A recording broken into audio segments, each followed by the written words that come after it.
Bueno, pues empezamos si os parece. Muchas gracias a todos y a todas por venir. Soy Eugenio Romero de la Asociación 25 de Marzo y bueno, daros la bienvenida a todos y a todas por asistir a este acto, también a Irene y a Chema. Bueno, pues en este centro social 25 de marzo para la presentación de un libro que entronca muy bien con el espinazo de este lugar, ¿no? Con las entrañas también de las asociaciones o las organizaciones que impulsan este centro social, que son la Asociación 25 de Marzo y el Sindicato 25 de Marzo, que entre algunas de sus tareas pues está recuperar la memoria y la historia que no nos han contado, la que nos han robado, la que nos han hurtado en los centros educativos. Y bueno, que vemos que cada vez que hacemos un evento en el que se cuenta algunas de estos pasajes de la brillante historia del pueblo extremeño, pues la gente siente un orgullo, por un lado, de lo que ha ocurrido en esta tierra, y por otro lado también una sensación, pues eso, de que nos han robado una parte de nuestra historia. Entonces, bueno, pues con este libro pues damos un paso más, ¿no?, en la recuperación de esa memoria, pues con estos testimonios que tanto Chema como Ángel llevan ya un tiempo recogiendo, que otros también lo han realizado, como puede ser Víctor Chamorro, Francisco Espinosa, Pepe Hinojosa, Hortensia Méndez o Candela Chávez, toda la parte en torno al siglo XX, previo a la guerra civil, al franquismo y a la represión y la dictadura. Y bueno, pues también otros ejemplos dignos de mención, como puede ser en épocas ya más recientes, ¿no?, capítulos que nos han robado de nuestra historia, que cuenta muy bien, por ejemplo, Manolo Cañada en el libro Otra Extremadura, Moisés Cayetano, que tuvimos por aquí hace poco, cuenta la emigración extremeña, ¿no?, esa sangría que hemos tenido en nuestra región, y que engarza muy bien también con la nueva emigración extremeña ya del siglo XXI, que nos comentó aquí en este local también la compañera Tati, ¿no?, La Marea Granate, y el libro que escribieron, que se llama No nos vamos, nos echan, ¿no? Ella, la compañera Faustina González Borrallo, pues también fue emigrante reciente en este siglo, y lo contaba en uno de los libros que presentamos aquí. El libro mismamente del libro del agua, así se cae en Extremadura, contamos también algunas de las historias que nos han robado en estos últimos 50, 60 años. La compañera María Ángeles Fernández y Jairo Marcos también, con Memorias Ahogadas, hacen un buen trabajo en ese sentido. Y bueno, pues todo ello, como digo, ayuda a recuperar esa parte de la historia de nuestra región. También tuvimos aquí hace unas semanas a Desiré Rodríguez, que ha escrito un libro muy bueno también, que es un libro muy didáctico. Son 3 unidades didácticas, una sobre la represión franquista, otra sobre la resistencia antifranquista y otra sobre la memoria histórica y democrática de las mujeres, que presenta, por cierto, Chema la semana que viene en Montijo, en el Localino. Es muy importante todas estas presentaciones, estos autores y autoras, estos libros y estos centros sociales que están surgiendo, y que algunos con mucha tradición en Extremadura, para recuperar toda esta historia, ¿no? Entonces, bueno, por cierto, Desiré Rodríguez, que ha hecho una tesis doctoral sobre las mujeres en Extremadura, y que se presenta muy pronto, y que la traeremos aquí también seguramente, porque tiene mucho que contar y mucho que decir. Este libro que presentamos hoy, Extremadura contra el olvido, pues tiene un contexto más libertario, que es una cuestión que creo que se ha contado poco, por eso también la importancia de este libro. Y bueno, pues cuenta algunos episodios muy interesantes para la gente que sois de Badajoz. Pues puede resultar curioso algunas cuestiones que se nombran aquí, que se mencionan sobre el siglo XIX, ¿no?, cómo los jornaleros se juntaban en la Plaza Alta a buscar trabajo, ¿no?, para que les llamaran, o en la Plaza del Porrín, en la Plaza de la Soledad, la gitanería de Badajoz. Un capítulo tienen dedicado al callejero republicano, que si no me equivoco lo va a mencionar también Chema aquí. Y bueno, pues cuestiones muy curiosas que a ver si puede ser que Chema se extienda en ello, como la huelga de las lavanderas, que iban a lavar al río y les prohibieron lavar 2 kilómetros aguas abajo y 2 kilómetros aguas arriba del puente de Palma, que está en la Puerta Palma, a los que no sabéis de por aquí.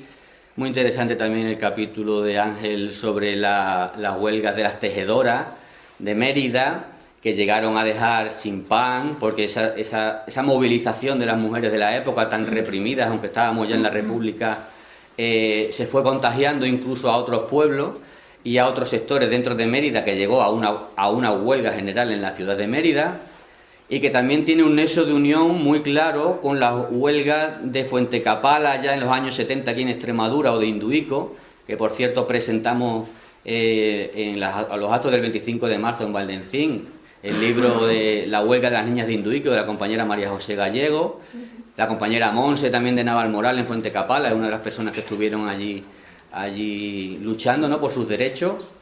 Y bueno, pues poca gente sabrá en Extremadura quizá tanto la huelga de las tejedoras de Mérida como la huelga de Fuentecapala, ¿no? Por eso es tan importante, como digo, la presentación de libros como estos, para recuperar la memoria de nuestra gente, que nos han ocultado durante tantos años. Y por eso, bueno, estamos tan contentos de tener esta presentación aquí hoy, contar con Chema y con Irene. Así que nada, como decía, y si no lo decía me lo invento yo, 1, 100 y 1000 centros sociales, esa es la consigna. 1, 100 y 1000 libros como este de Chema y de Ángel, esa es la consigna. Recuperar la memoria del movimiento obrero extremeño para tener un futuro de dignidad en nuestra tierra. Os dejo con Irene de Miguel y con Chema Álvarez. Muchas gracias.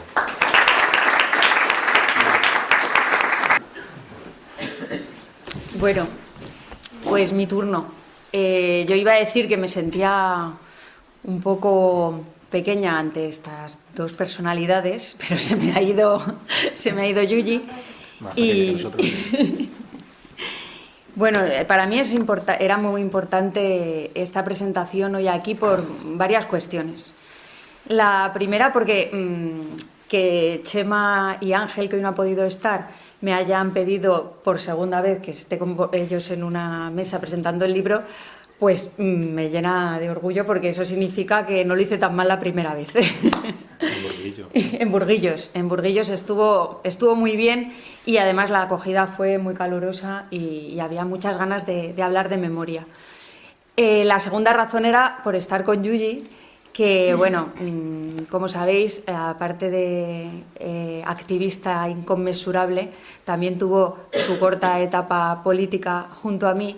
Y bueno, la política perdió a un gran político, pero es verdad que las calles recuperaron a un activista, yo creo, pues necesario en estos momentos donde la memoria se quiere volver a sepultar, y el trabajo que está haciendo con la asociación, pues yo creo que es bastante importante y bastante reseñable, y va a quedar para la memoria colectiva de todas nosotras.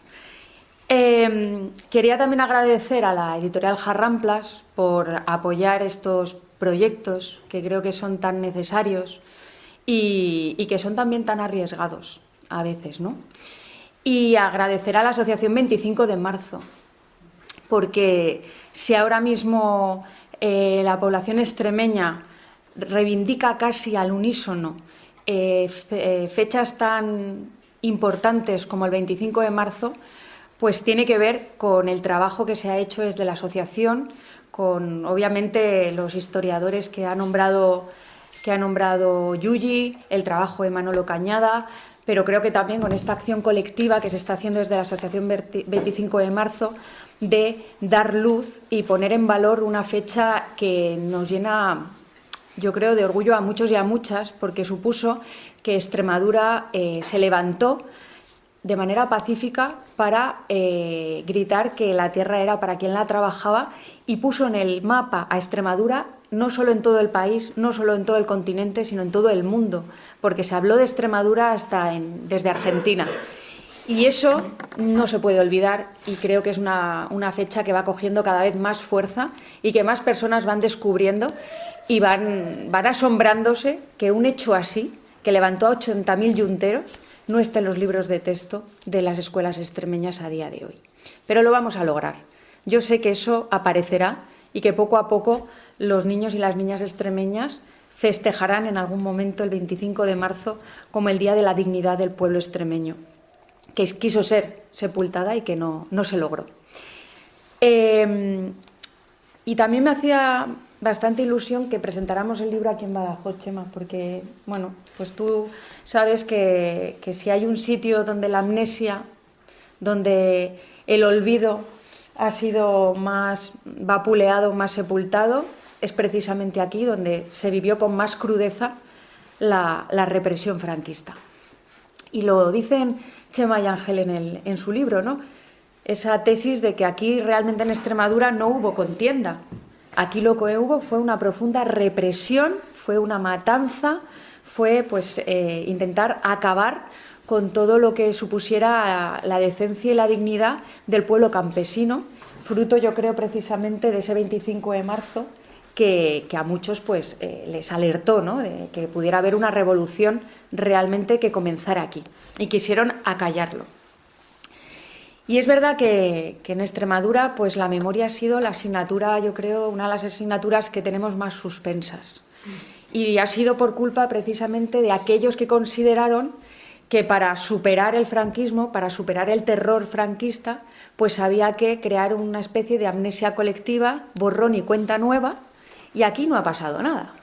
Y los que se acostaron franquistas se levantaron demócratas, fundaron un partido, se presentaron a las elecciones y hoy, 50 años después, el día además que se conmemora el fallecimiento del dictador, pues tienen la desfachatez de recordarnos que están jugando el juego democrático, pero sin entender el juego democrático, sin creerse el juego democrático, y mandando un mensaje, ¿no?, a la población, y es que realmente dirigimos este país porque el franquismo sociológico sigue impregnado en muchas instituciones de este país y la judicatura es una.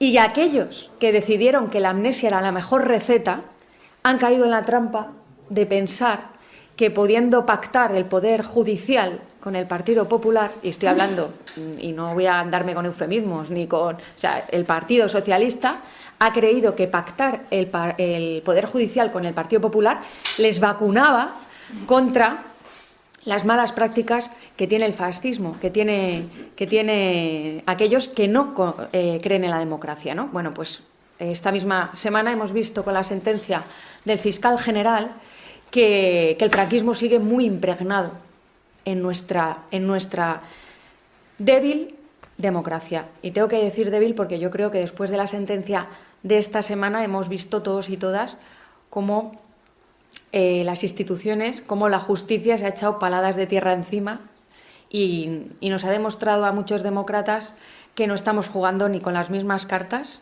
ni al mismo juego. Por eso también es tan importante que pongamos pie en pared, es tan importante que rescatemos la memoria, porque la memoria no es una cuestión de pasado, es una cuestión de futuro, es una cuestión de los cimientos de la democracia. Y si esos cimientos están enterrados en barro, pues esa democracia se va a tambalear. Y por desgracia se está tambaleando y no podemos permitirlo. No podemos permitirlo porque sabemos de dónde venimos y todo lo que nos estamos jugando. Bueno, pues yo quería poner eso en valor, que este acto se hiciera aquí, en Badajoz. Muchas veces yo he escuchado a gente como Nieves con Costrina, que si no la habéis escuchado os recomiendo que escuchéis los episodios que tiene sobre tanto el 25 de marzo como la columna de los 8000. Son maravillosos, pone los puntos sobre las íes, no deja, ¿cómo se dice? No sé qué con cabeza. Títere. Iba a decir rey. No deja el subconsciente, no deja títere con cabeza. Y la verdad que es maravillosa. Y Nieves dice, en alguna ocasión la he escuchado decir, que si Picasso hubiera conocido lo que pasó en Badajoz, al Guernica lo hubiera llamado Badajoz. Y creo que precisamente lo que sucedió en Badajoz también fue olvidado, fue silenciado. La prensa no supo muy bien qué estaba aquí sucediendo, por qué las calles de Badajoz se llenaban de ríos de sangre. Y fue una cuestión que fue tan terrible que, bueno, pues quien luego vino y tenía que haber tenido el valor de haber explicado bien la historia y haber puesto precisamente ese memorial, decidió que lo mejor era derruirlo, ponerle una pequeña plaquita, decir que la gente murió, no que la gente fue asesinada, y pensar que con eso pues estaba cumpliendo.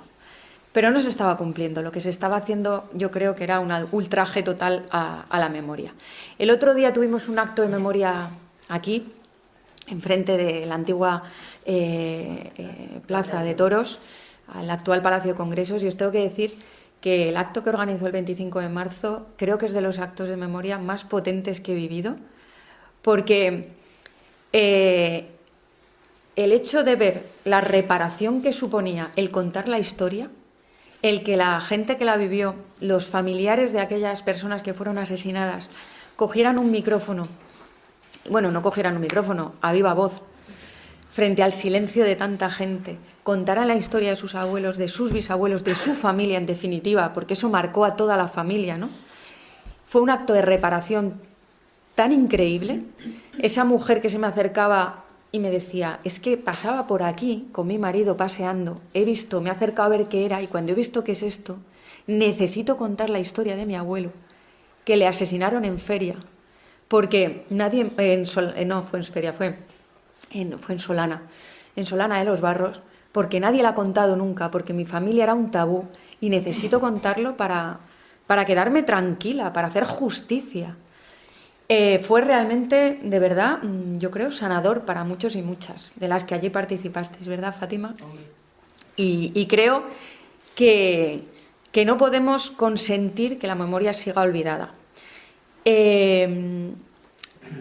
Porque no solo fueron las personas, como digo, que fueron asesinadas, son las familias que sufrieron el ostracismo, que sufrieron el miedo, que sufrieron la vergüenza, que sufrieron la pobreza de ser despojados de todo lo que tenían, y eso se ha ido inoculando, ese miedo se ha ido inoculando generación tras generación.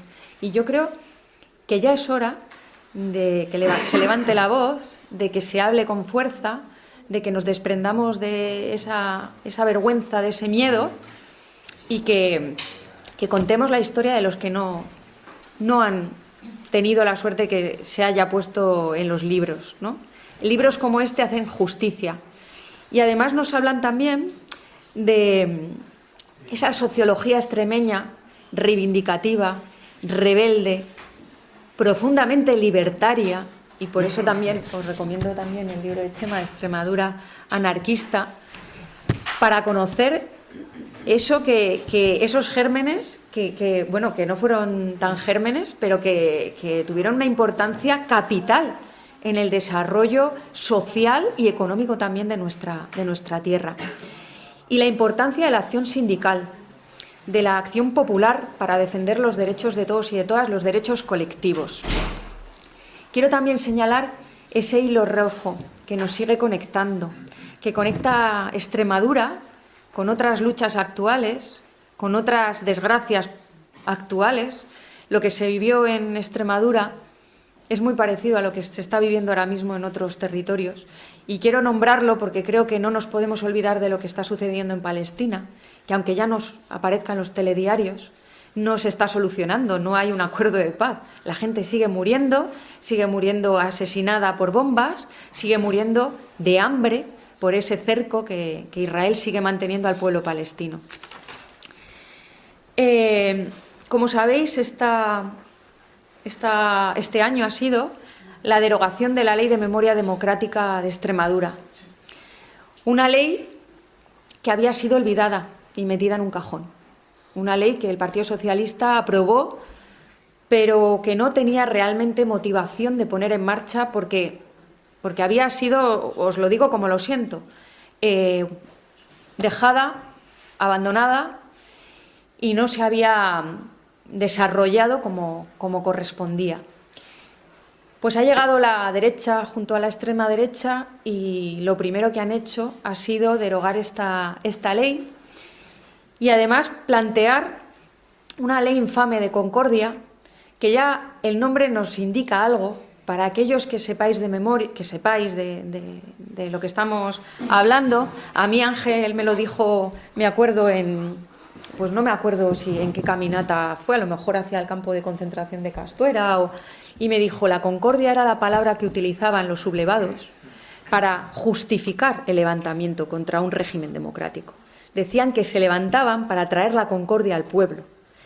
Y precisamente que se llame ley de concordia, una ley que quieren disfrazar y que quieren decir que se hable de todas las víctimas, equiparando a víctimas con verdugos, blanqueando el franquismo, no condenando aquella etapa de la historia y además generando muchísimos obstáculos para que las familias puedan volver a exhumar los restos, que sabemos que 14.000 extremeños y extremeñas siguen enterrados en fosas comunes. Se dice pronto, 14.000 personas en Extremadura siguen sin tener una sepultura digna, siguen sin poder tener los restos sus familiares. Y con esta ley de concordia pues lo van a tener aún más difícil, porque con que un familiar, con que un primo en tercer grado fascista no quiera exhumar los restos, esa exhumación no se lleva a cabo. Cuando la anterior ley era todo lo contrario, con que hubiera una persona que quisiera saber dónde estaban los restos de su familiar, se hacía todo lo posible por garantizar que así fuera. Esta es la perversión de esta ley que nos intentan vender como un paso hacia coser las heridas, pero las heridas no se pueden coser si no se curan, si no hay una limpieza de esa herida, y esa limpieza se hace con la memoria, la justicia y la reparación. Entonces, bueno, yo solamente termino, ¿no?, agradeciendo el trabajo que Txema y Ángel están haciendo. Creo que este libro tendría que leerse en las escuelas, creo que este libro tendría que leerse, que conocerse por todo lo ancho y largo de Extremadura, y el trabajo que están haciendo además con Javi, con la editorial, de tantas presentaciones es maravilloso, porque está llegando a mucha gente. A mí misma ayer me decían, por favor, cógeme libros, que no puedo ir a la presentación, y me encanta que eso suceda. Creo que la recuperación de la historia de los vencidos, de los nadies, de los olvidados, es más importante que nunca.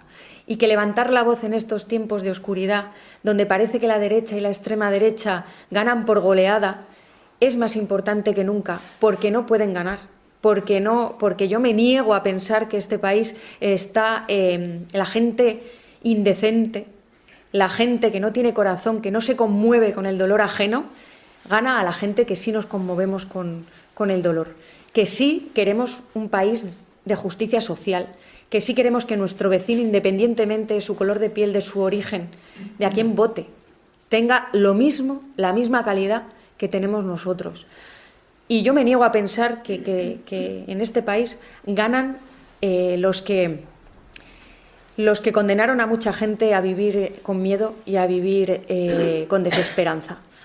Así que no os voy a decir a qué nos enfrentamos el 21 de diciembre, pero creo que es importante decirlo, ¿no?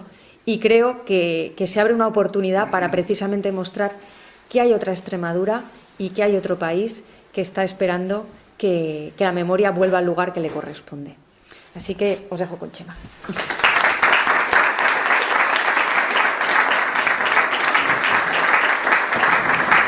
Vale.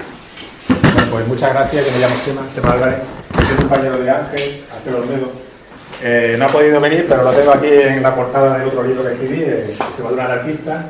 Es este que lleva aquí la bandera de la CNT, roja y negra, con una chupa de la época vaquera, ¿vale? Era el corte de la carretera de Valdesalor en defensa de las trabajadoras de Induico, ¿vale? Hace ya 30 y tantos años. Y porque Ángel y yo nos conocemos desde esa época. De hecho, tenemos un libro sobre educación del año 1995 que escribimos nosotros, que era cuando estaba ya casi trabajábamos en educación, yo por lo menos estaba ya la LOSE en marcha, y había una parte que era la educación transversal, la educación para la paz.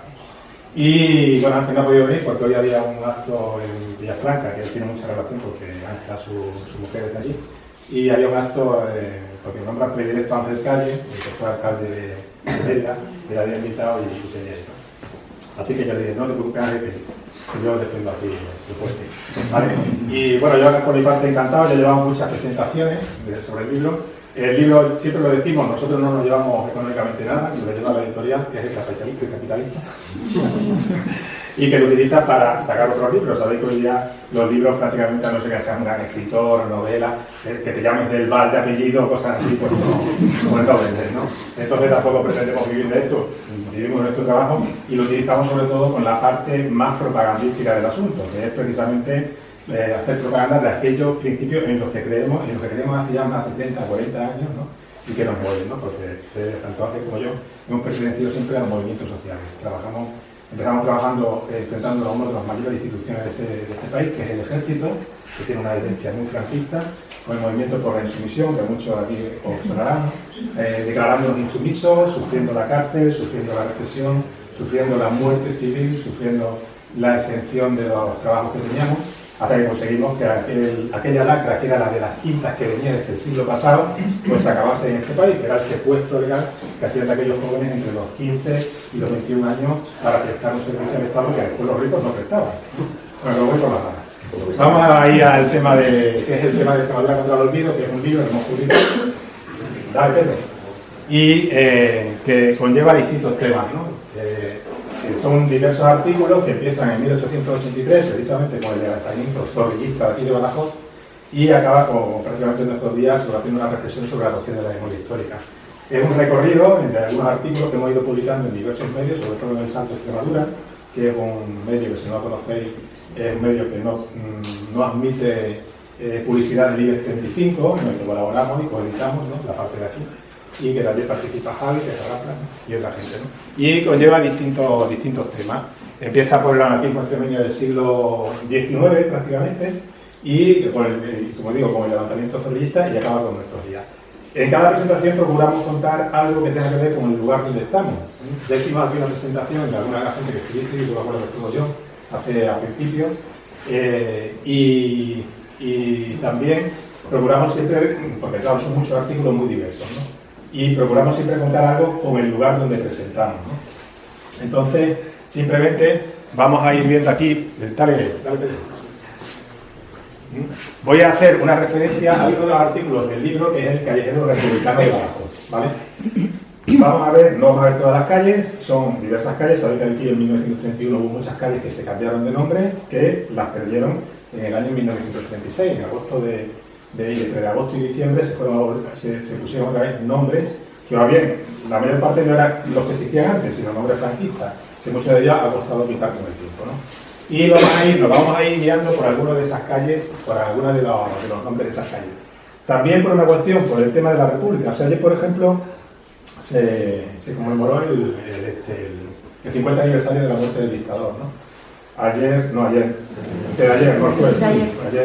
después que yo llegué a clase, yo soy profe, y tengo un grupo de 16 alumnos y alumnas que tienen entre los 17 y los 26 años.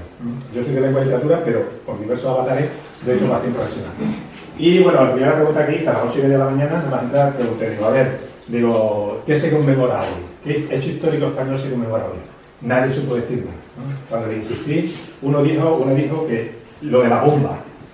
Y pregunté, ¿pero qué bomba? No sabía qué decirme.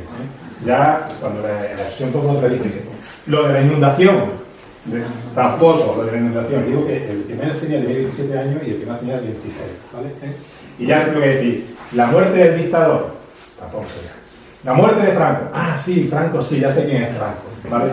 Franco sí le sonaba, le sonaba algo para ir a la historia, pero vamos, si hubiese dicho los Reyes Católicos, ¿no? Entonces, realmente refleja un poco lo que está pasando, esa memoria, ¿no? Era gente que muchos de ellos la mitad tenía aproximadamente el bachillerato, ¿no?, y la otra mitad tiene la ESO, ¿vale? Y bueno, pues ahí estaban, no sabían realmente qué se conmemoraba, ni siquiera a pesar del bombardeo constante que los medios han tenido estos días, ¿no? Porque hay un sector de nuestra población que no atiende realmente ni a lo que pasó ni a lo que está pasando, ¿no? Su visión de lo que está pasando realmente está muy tergiversada, ¿no? Ellos se educan en los centros escolares, pero la culpa no es de los profesores, como muchas veces se dice, la profesora, ¿no? La culpa es también de la sociedad en general, ¿eh? ¿Por qué? Porque ellos se pasan más tiempo con un móvil que en clase. En clase se pasan 6 horas. Las clases normalmente suelen ser muy aburridas, lo digo yo, que lo doy. Y bueno, pues a veces pues echan mucho para atrás, ¿no? Y realmente lo que atrae, pues realmente es el móvil, que es donde está ahí, ¿no? Las relaciones sociales, los influencias, el estilo de vida, modelos, donde quieres ir, donde quieres vivir. Y esa pantalla, que es la que nosotros nos contaban, porque claro, aquí estamos toda una generación. Yo soy como profe, como soy profe, voy a hacer alguna serie de preguntas. Por ejemplo, venga, vamos a levantar la mano. ¿Quién nació aquí en la dictadura? En la dictadura, ¿vale? ¿Quién nació aquí en la dictadura?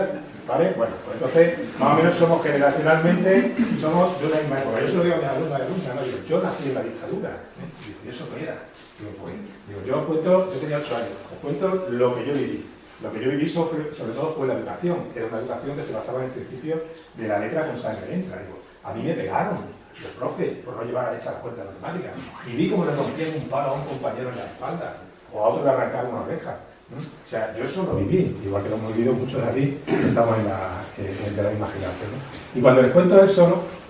Pues realmente ellos no tienen ni idea, porque saben la historia, saben pues algo de Franco, les suena de la dictadura, les suena lo de los pantanos, les suena lo de la seguridad social, no son capaces de relacionar unas cosas con otras, ¿eh? Y entonces, claro, quien lo hila, quien lo relaciona, quien le junta las piezas de ese puzzle son los móviles, las redes sociales, lo que están viendo, el TikTok, las distintas cambian, ¿no? Yo ya perdí un poco cuáles son las aplicaciones que ellos siguen, ¿no? Porque van cambiando de la noche a la mañana, cambian a una velocidad vertiginosa. Lo que se cuenta, lo que aparecen unos tíos que nadie conoce de nada, pero que tienen miles y millones de seguidores que les cuentan la historia, que son plenos analfabetos, basta con que los veas, escuchar algunas veces y te das cuenta de que realmente no controlan nada. Entonces, claro, eso es lo que está pasando, ¿no? Y eso tiene que ver con lo que pasó hace el jueves, la conmemoración. La conmemoración, lo que se acabó fue una de las grandes barbaridades de la historia española, que fue la dictadura fascista, ¿no? Que rompió uno de los mejores periodos del siglo XX, que fue la República. La República, por aquí la historia de España siempre ha sido, sobre todo prácticamente desde que se empieza a conformar el Estado español, que no se conforma con los reyes católicos, pero que hay bastante de eso, pues ha sido siempre la lucha entre las élites superiores, ya sea la nobleza, la monarquía, y las élites bajas. O sea, por ejemplo, ahora siempre se nos dice en el discurso este de los pobres están siempre viviendo en las pavitas, ¿no? Bueno, pues ya hay bastantes estudios que dicen que aquí quienes han parasitado las rentas públicas han sido siempre las élites superiores, la nobleza, la monarquía. Yo no veo pobres que vivan, si tengan el tren de vida que tienen los reyes, o que tengan el tren de vida de ciertos políticos de estas estables, ¿no? O las élites que tienen, los grandes empresarios, ¿no? Los que manejan la economía. O sea, ese discurso que nos venden ha sido el de toda la historia de España y ha sido una lucha tremenda entre esas élites y otras élites y unas clases bajas. Y esa lucha se hace sobre todo por primera vez cuando gana la parte de las clases bajas, o parece que va a ganar, es cuando se instauró la Segunda República en 1931. Ya ha habido antes un intento, que es el de 1873, ¿no? Con la Primera República, pero que tampoco cuaja, ¿vale? Y por eso quería empezar con el Callejero Republicano de Badajoz. Y quería recordar, vamos a empezar, porque a mí me gusta mucho hacerlo, muy didáctico, os he traído los apuntes para el día. No tengo mucho, quienes seáis pareja o quedáis con uno para dos, son, y pasándolo, por favor. Y quienes seáis, hay 20. O sea, que sea pareja, que se quede uno para dos y otro lo voy pasando. ¿Vale? Y pasando. Tira la como pequeña, porque no va a dar tiempo a... Y como somos toda la misma generación, yo sé que tenemos el mismo problema con la vista. Bueno, yo soy miope y cuando me la quito veo mejor de cerca, pero... A ver si no voy a tener un problema, no sabía. Y pasando por aquí. Bueno, te lo ahora.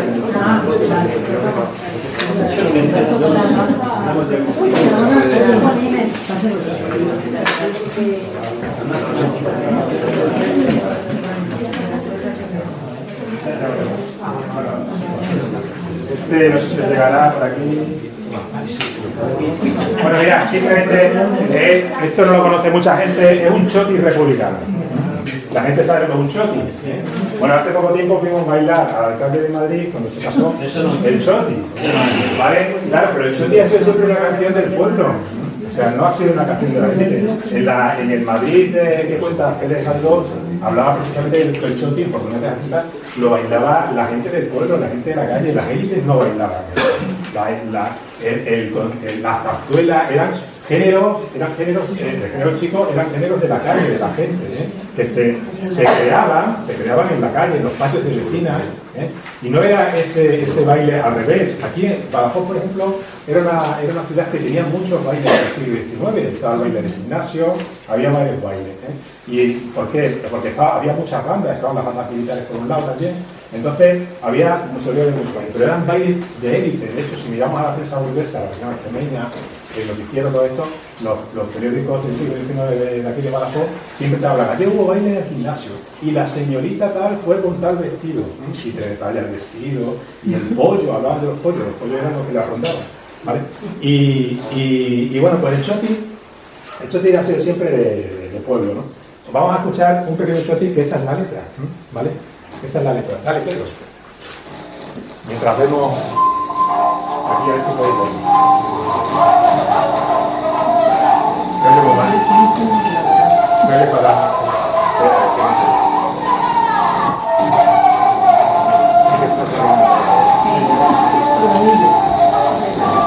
Que se oye muy mal.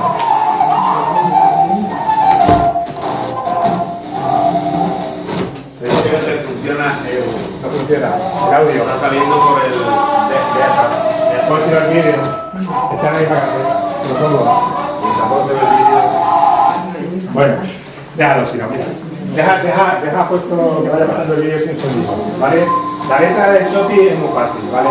Dice que bonito está Madrid, con banderas tricolor republicanas, a la moda de París, picho, ramillero y democracia, sonriendo al porvenir, de Madrid y General San de España, con las cintas tricolores van las chicas madrileñas a bailar a los acordes de Choti. Es un Choti, ¿vale?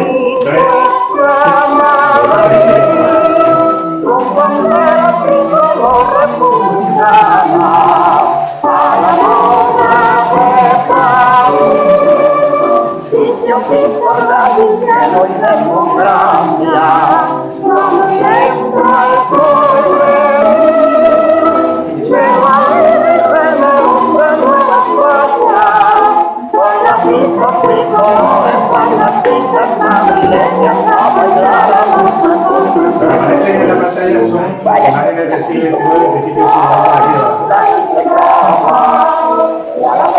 esa es la Casa Memorial y el teatro del ayuntamiento.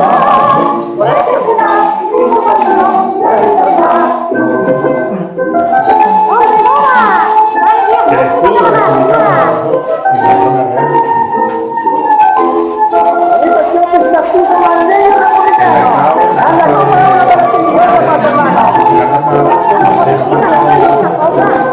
Lo que se hace para destruirla, España existe. En mi propósito,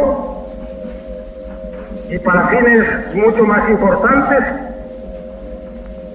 España no está dividida en dos zonas delimitadas por la línea de fuego. Donde haya un español o un puñado de españoles que se angustian pensando en la salvación del país, allí hay un ánimo y una voluntad que entran en cuenta. La extranjera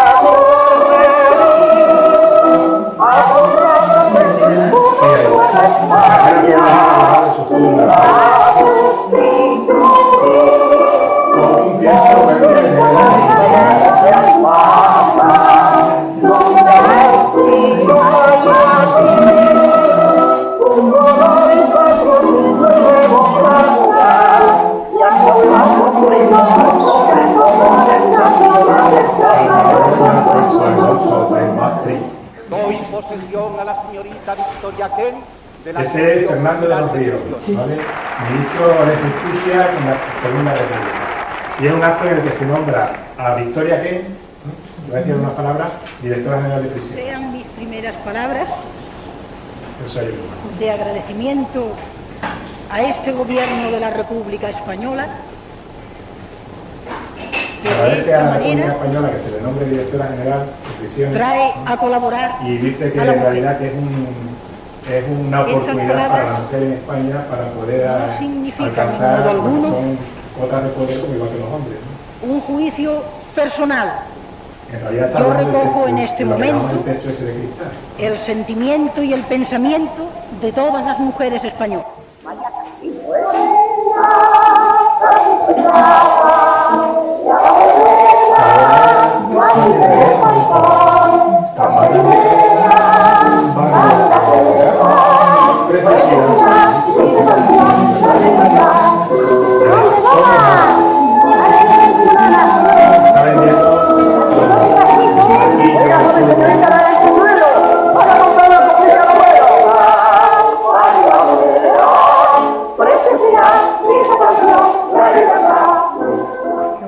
Enviaremos como misioneros de la educación los mejores maestros donde son más necesarios, escuelas rurales, donde hay menos recursos de cultura. Ahora mismo lo vamos a ver, ¿vale? Dale, Pedro, a la siguiente. Dale a la siguiente, ahí. Vale, no se ven muy bien los planos, pero bueno, pues quería poner la canción porque la música es una forma de llegar a los chavales. ¿Sabes? Es que la música la escuchamos todos los días y sabéis que la música que escuchan los chavales, ahora mismo pues las letras, yo por ejemplo me encargo, porque soy secretario del instituto, de poner, tenemos timbre musical y ponemos música entre cambio y cambio de clase, cada 55 minutos, de 1 minuto solo. Siempre procuro poner rock clásico, da igual, muchas veces le digo a los chavales, tráeme canciones y las ponemos, ¿no? Pero claro, cuando me pongo a escuchar las letras, eso es infumable. Algunas sí, pero es que otras son machistas, racistas, o sea, es que son de verdad, y no es una moda, porque ha habido modas de música que pasan con 1 año, 2 años, 3, llevamos una moda de reggaetón machista muchos años, ¿no? Y llevamos de bachata machista muchos años. Entonces, claro, es imposible poner algunas canciones, pero es cierto, ellos se quedan con las canciones, con las letras, igual que nos hemos quedado todos, son los equilibrios que aprendemos, ¿no? Y las canciones siempre forman parte del pueblo, de lo más popular, es como nos hemos educado.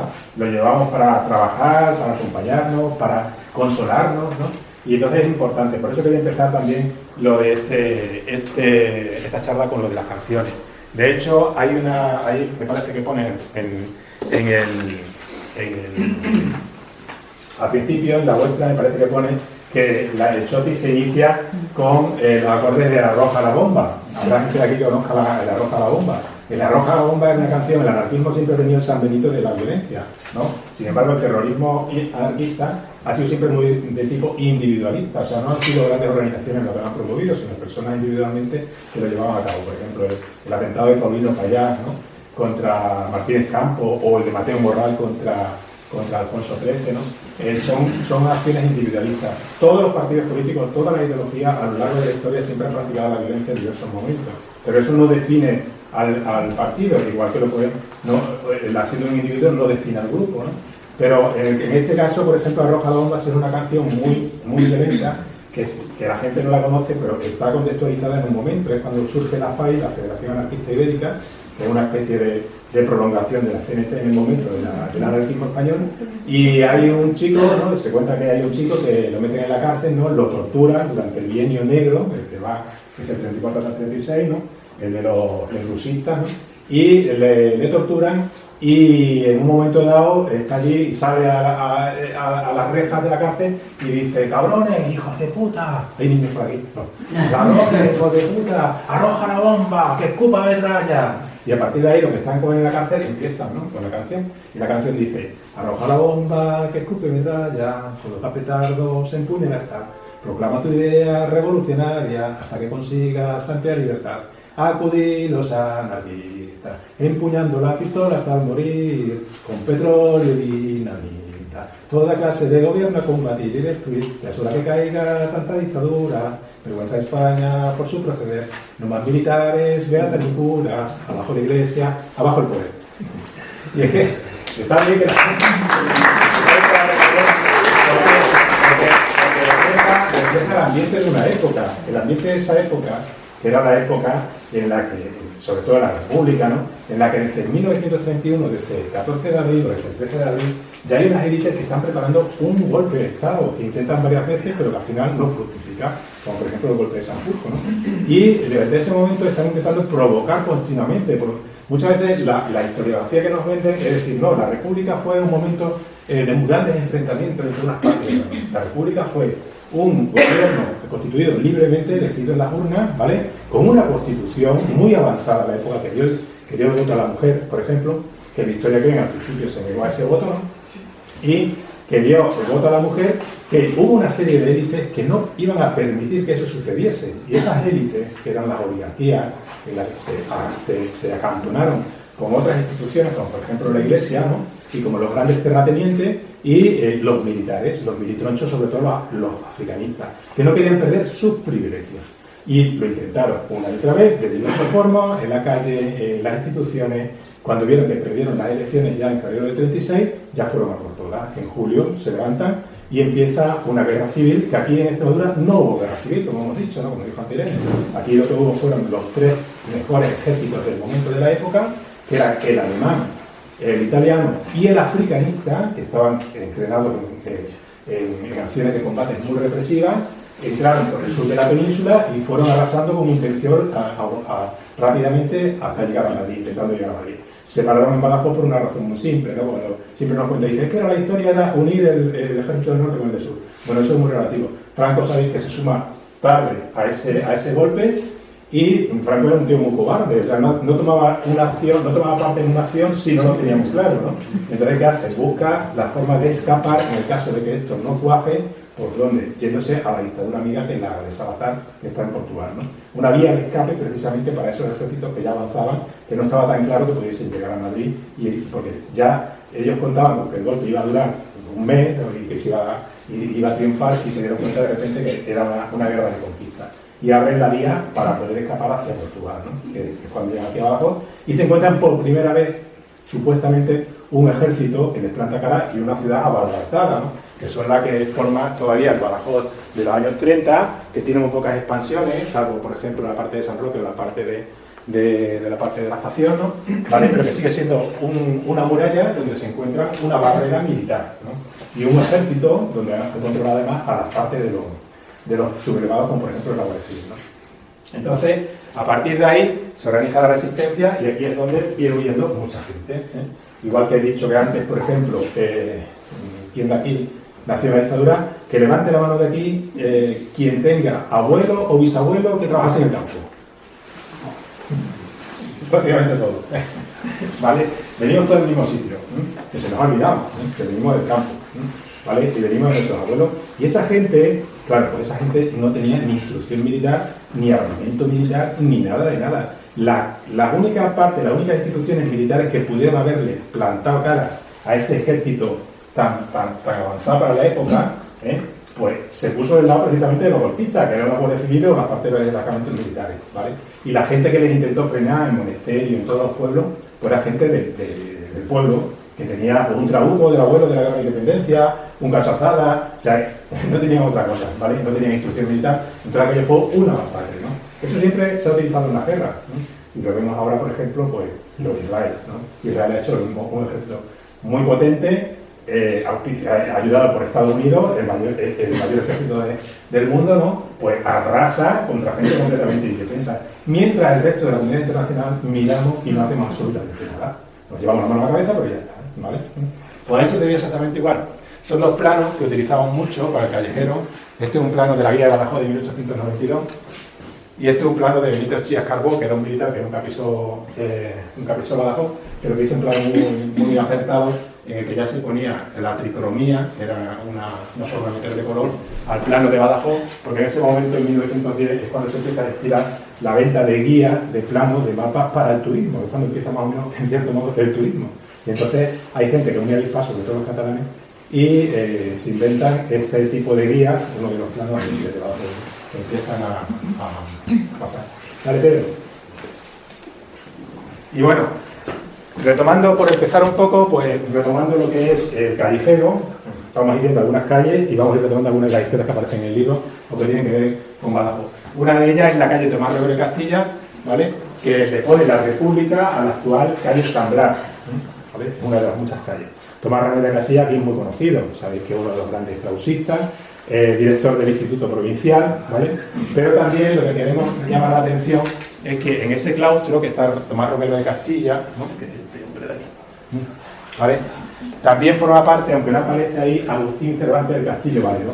Que está en el otro libro que tenemos, el de anarquistas, que es el primero que escribe, que estuvo aquí dando clase, era de Cáceres, era catedrático de latín y de lengua, y estuvo dando clase aquí en el Instituto Provincial, muy poco reconocido, y fue escribió el primer tratado de la época sobre el movimiento obrero, que es el de los 3 discursos sobre la propiedad y la herencia de Agustín Cervantes, y que además fue uno de los que organizó después el Congreso de la Primera Internacional en Córdoba en 1873. ¿Vale? Ese hombre estuvo aquí, simplemente como una forma de reformar. Dale, Pedro, voy un poco más rápido, he puesto varias calles. Otra de las calles, muy conocida aquí, por ejemplo, que también se le puso el nombre durante la República, la calle Rubén Landa Coronado, que se le puso a la actual calle Pedro de Valdivia, donde está el Hospital Provincial. Y Rubén Landa también todo el mundo lo conoce, sigue teniendo la casa ahí blanca, esta que ahí me parece la Plaza de Cervantes. ¿Vale? Y Rubén Landa, muy relacionado con el periodismo. Hay un artículo ahí que aparece, que es el del zorrillismo en Badajoz, que es el del levantamiento zorrillista de 1883, en el que Rubén Landa es el elemento civil que participa dentro de ese levantamiento zorrillista. Ese levantamiento zorrillista en realidad fue un levantamiento militar, ¿vale? De varios militares que eran proclives, porque sabéis que, por ejemplo, los militares hay como un cambio entre finales y principios del siglo XX en su opción. Hasta lo que es finales del siglo XX, los grandes levantamientos militares son de carácter muy liberal, pero muy militarista, mirando para ellos mismos. Y después, a partir de finales del siglo, ya a partir del principio del siglo XX, los levantamientos van a ser muy de derechas, antiliberales. Bueno, pues ese levantamiento zorrillista que fue dado a destiempo aquí, en el que participa Rubén Landa Coronado, al final se tienen que marchar de aquí, yendo, incluso algunos atraviesan ganado el río Guadiana, con el miedo de que viene blanco, pues está ahí también reflejado. Rubén Landa Coronado participa en un levantamiento donde, que viene ahí en el artículo, se ha contado siempre la historia de los militares como una gloria, pero en realidad esos militares que buscaban la imposición de la República contra lo que era la restauración de Alfonso XII, pues esos militares, por ejemplo, querían la Constitución de 1869, pero la Constitución de 1869, que era una Constitución que era republicana, conllevaba 2 artículos que ellos no los querían. Uno era la abolición de los consumos y otro la abolición de las quintas, ¿no? Y estos dan un golpe de Estado que al final no les sale bien, pero por medio está la población civil de Badajoz. La población civil de Badajoz. Y esa población civil de Badajoz, os voy a leer un texto, os voy a explicar cómo era en esa época, ¿vale? Dice, Badajoz también eran los jornaleros en paro que se concentraban a diario en la Plaza Alta a la espera de ser contratados, a donde se les había obligado a desplazarse desde la esquina del Rastro, hoy segundo tramo de San Juan, por la ordenanza de 1767. La gitanería de la Ronda de Palmas, hoy día Joaquín Costa y calle Porrina. Los pastores que entraban bien temprano en la ciudad, provenientes del campo, con sus cabras, vacas e incluso burras de leche, para el suministro a los clientes habituales, llenando de ruido de filas y cencerros las calles y las plazas, con un segundo ordeño para nuevo reparto al atardecer, con los rebaños a veces aprisados en el entonces Parque de Santa Catalina, que era el semibaluarte de Palma, hoy Parque de las Viudas. Los vendedores ambulantes, según las distintas épocas del año, los de sartenes con su repique de martilleo sobre el mango, los veloneros de Lucena vendiendo lámparas para aceite común, los de macetas y flores que pregonaban el género cantando coplas, o los botijeros de Salvatierra, que en el tiempo tan ardiente de la canícula iban por las calles con su borrico cargados de cortijos, cargados de botijos, panzudos porrones, botellas y copas de barro entre abultadas tinajas con agua fresca. Ese era el Badajoz de finales del siglo XIX. Badajoz cambia un poco entre finales del siglo XIX y prácticamente el primer tercio del siglo XX. Es una ciudad muy constreñida de la muralla. Prácticamente la población cambia un poco, de 30.000 habitantes. Te das cuenta que la de habitantes es poquísimo, ¿no? En la que todo el mundo se conocía. Había unas clases muy separadas, porque estaba la clase militar, había un destacamento militar. El hecho de que tengamos tantas plazas grandes en Badajoz es porque no existían almacenes para el armamento, para los cañones y esto, y se utilizaban las grandes plazas para almacenar ese tipo de armamento, ¿no? Y era una ciudad muy abandonada, muy de frontera, ¿no? Donde te enviaban, bueno, pues aquí te moría de asco, ¿no? Y había otro elemento muy burgués, ¿no? Muy burgués también, una burguesía comercial, ¿vale? Que hacía sus componendas, muy relacionada, por ejemplo, con la masonería, con los bailes, con lo que decíamos ese modelo, pero después había una población también bastante grande, muy desconocida, que era el elemento obrero. Ese elemento obrero, por ejemplo, que describe por primera vez, lo describe George Borrow. George Borrow es un inglés que vende Biblias, que llega aquí a principios del siglo XIX, en 1830, el vendedor de Biblias, que tiene después escrito un libro precioso que se llama La Biblia en España, que va contando sus aventuras por toda España, lo difícil que le resultó vender esas Biblias protestantes, porque tenía que dar una licencia para que pudiese vender Biblias protestantes, y cuenta perfectamente cómo entra en Badajoz a lomos de mula, atraviesa el puente de Palmas, donde ve a las lavanderas, lavando en la parte que ahora me parece que se llama de la lavandera, que está bajando hay un caminillo, bajando por el puente a la izquierda, ahí se ve el barrio de la lavandera, porque ahí era donde empezaban a lavar y donde vivían. Y Borrow cuenta la historia de esas lavanderas, y cuenta lo difícil que era su vida, y cuenta incluso las canciones que cantaban. Ese libro, La Biblia en inglés, de George Borrow, el primero que lo tradujo en España fue Manuel Azaña. La producción que podemos disponer de ella en Alianza es de Manuel Azaña. Por eso lo puse ahí también. Porque Manuel Azaña era un político que Victoria Kane le caía fatal, por ejemplo, que aparece ahí. De hecho, lo cuenta en su memoria, era muy machista. Decía que una mujer de Victoria de prisión es mala cosa. Y lo cuenta en su memoria. Y Manuel Azaña era un intelectual, aparte de político. También, eso tiene que ver con mucho con nuestra vida, actualmente. A ver qué políticos de derecha, sobre todo, veis citando autores o que se dediquen a traducir obras de otros autores, ¿no? O simplemente escribir libros, ¿no? Entonces, eso también hemos perdido. Eran gente que no solamente se dedicaba a la política, era gente también intelectual, tenían sus propios libros, eran filósofos, ¿no? Y eran personas ensayistas, contaban mucho de la vida, ¿no? Y de la historia sabían mucho, ¿no? Y era uno de los personajes. Rubén Landa Coronado es padre de Matilde Landa, ¿no? Muchos de aquí la conocéis, aquí, sobre todo por la canción de... se me ha ido el nombre. Matilde Landa republicana, no pudieron recordar de tu cuello crucifijo ni sotana, ¿no? ¿Vale? La Matilde Landa, que sabéis que la suicidaron, ¿no? Prácticamente, ¿no? Por lo que bautizarse o asistir a un oficio religioso, ¿no? Que fue su hija, ¿no? Igual que otros muchos hijos que también eran de izquierda, ¿no? Rubén Landa fue una persona también muy relacionada con la prensa, y aquí tenemos puesto pues lo que era el sello de los que se titularon, que eran los pelotones de Ruiz Zorrilla, ponía República y Libertad, ¿no? Que era la vanguardia republicana. Esa otra historia se cuenta ahí en una de las partes. Dale, Pedro. Narciso Vázquez Lemus, también muy relacionado con el que acabamos de ver, que era Rubén Landa, ¿no? Que fue médico, aquí esa calle se le puso en la República, Narciso Vázquez Lemus, al actual San Sisenando. De la calle San Sisenando hay un artículo también de principios de finales del siglo XX, del siglo XIX, perdón, en el libro, que es la historia de la Nueva Aurora. La Nueva Aurora fue la primera sociedad declarada como anarquista que hubo aquí en Badajoz, entre 1891 y 1893. De ella formaban parte gente como Juan Bocho o gente como Luisa Casamar, que ahora hablaré un poco de ella, pero el Narciso Vázquez Lemus era el que montó el gimnasio, era un lugar donde la gente pues combinaba medicina, hidroterapia. De hecho había la mujer que llevaba la hidroterapia, se llamaba Luisa, se me ha ido el nombre, aparece ahí. Había dos mujeres muy importantes en el gimnasio. Una era la partera, que las parteras eran súper importantes y no han sido reconocidas a lo largo de la historia, y otra era la que se encargaba de la hidroterapia, porque tenía un baño con hidroterapia, que aparecen ahí. Vázquez Lemus, ahí esa foto no sé muy bien, es su entierro, murió en los años 30, principios de los años 30, al finales de los años 20.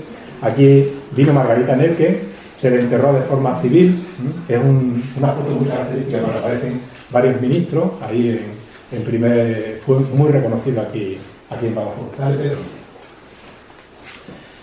Adelante, esa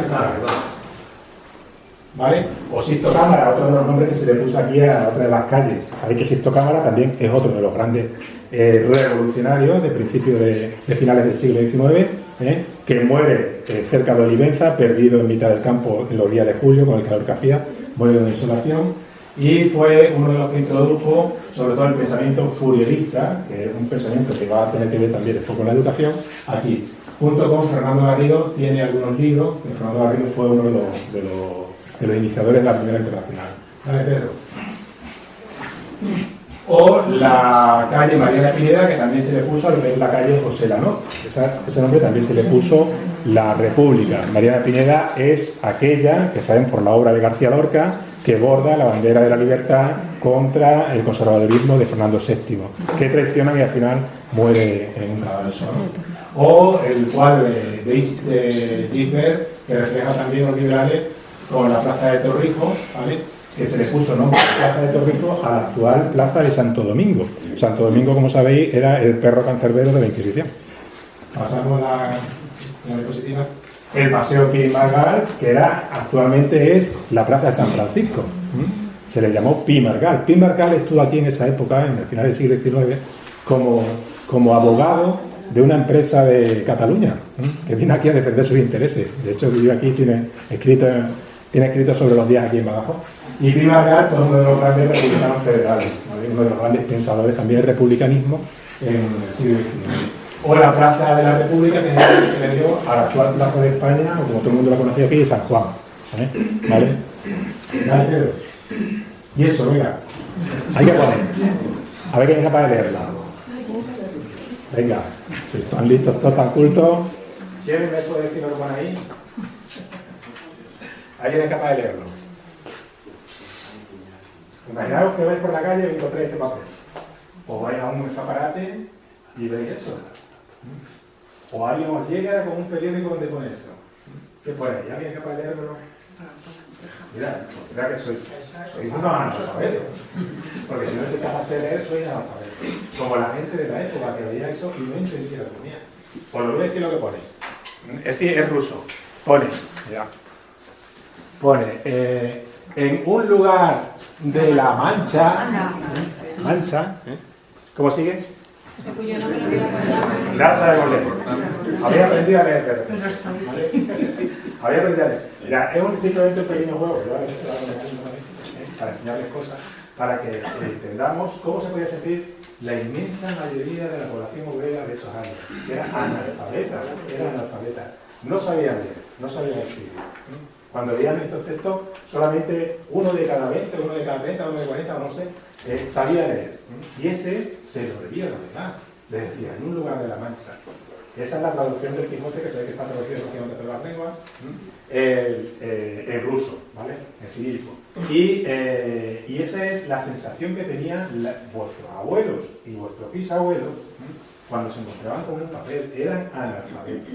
Porque el mayor interés de vuestros abuelos y vuestros bisabuelos era la cultura, no era la riqueza, no era tener más, eran dos intereses básicos. Uno de ellos era no pasar hambre, comer, y el segundo la cultura. Ese era, ¿vale? Comer y la cultura. Hoy, ninguno de los dos. Comemos 5 veces al día. Me estoy explicando así. 5 veces al día. Y era, vuestros abuelos y vuestros bisabuelos, era eso, comían una vez al día. La comida que tenían era pésima. Mira, aquí hay uno de los artículos, a través de la prensa de la época, os contamos cómo era la dieta de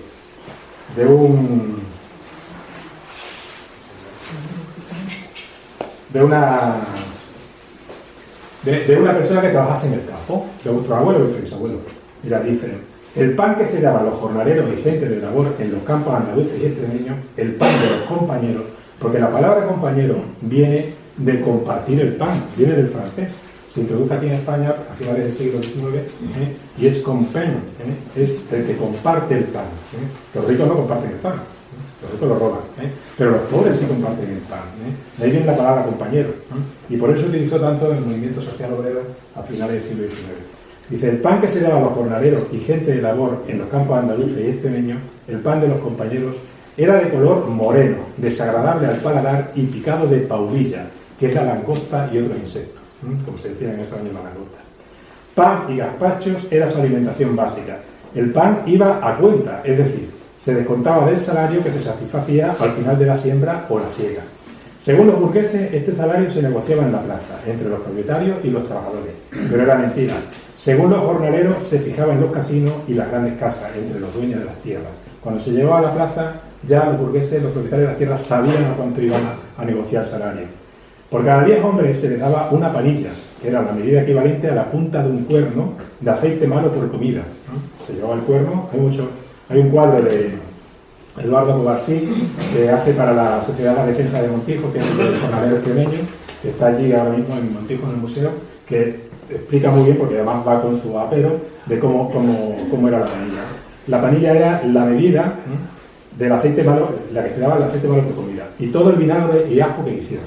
El aceite se escatimaba, vinagre y ajo no. Por cada 20 trabajadores daban una oveja para el día de descanso, que era una vez cada 10 días.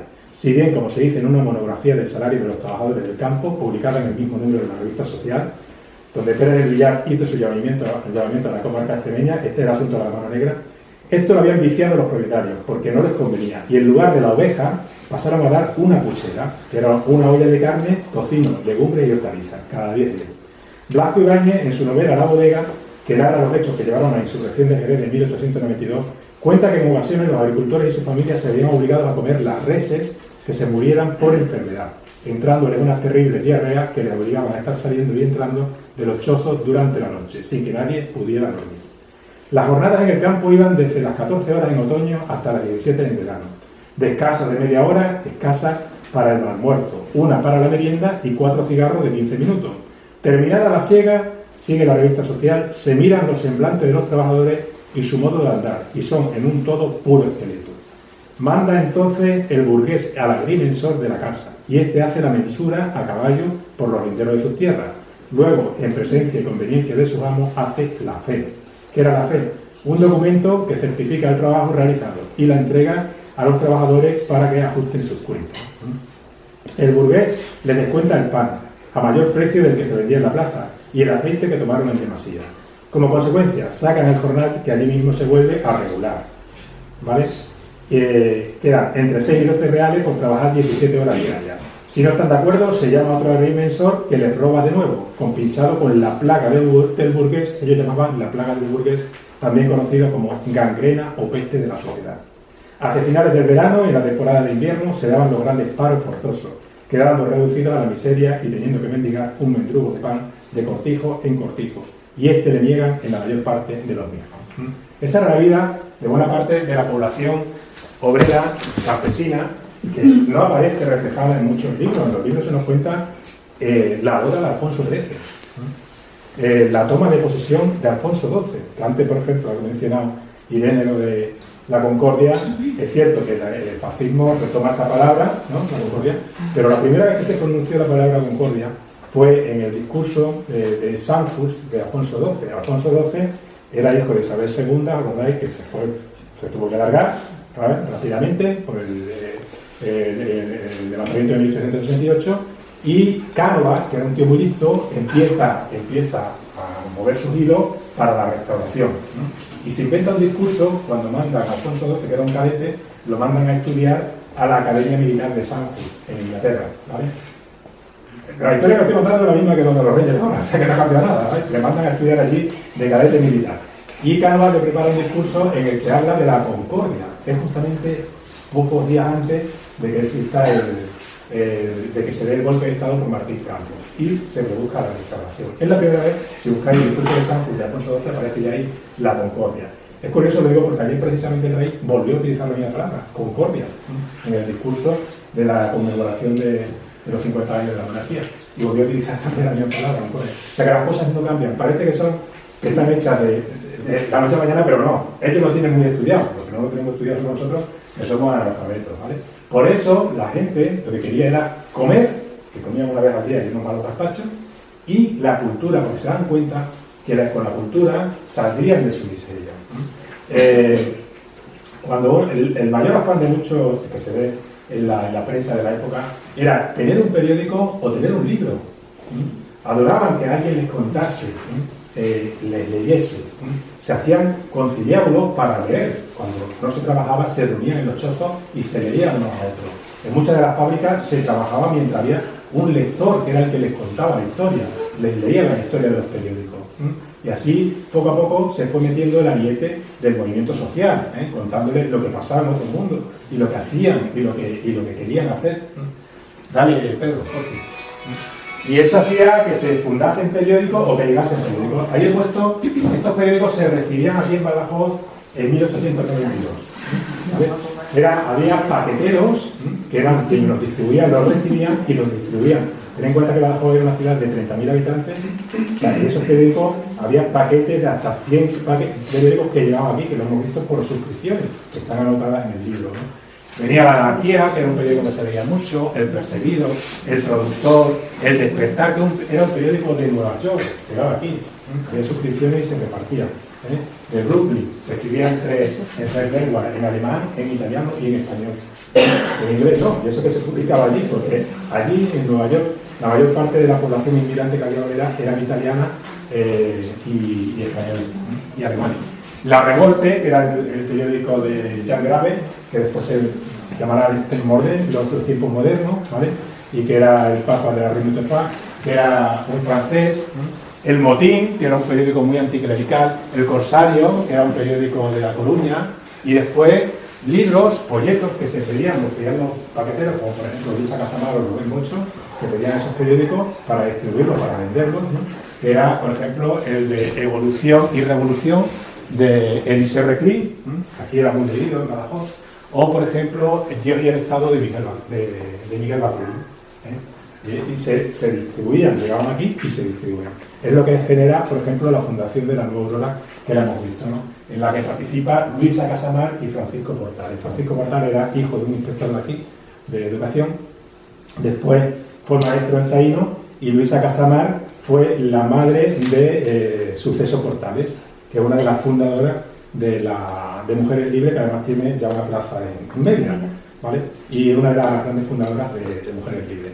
Pues se fueron a Zaino y allí, bueno, Francisco Portales murió con 74 años en la guerra, en la represión durante 39 años, en el 39 me parece, lo cogen, lo llevan a la cárcel y trata de enseñar a leer a los presos, ¿vale? Le dicen que no lo haga y el tío sigue haciendo con 74 años, le dieron una paliza y allí acabó su vida, ¿vale? Francisco Portales, el padre de Luisa Casamar, que era una de las paqueteras que traía estos periódicos aquí. ¿Vale, Pedro?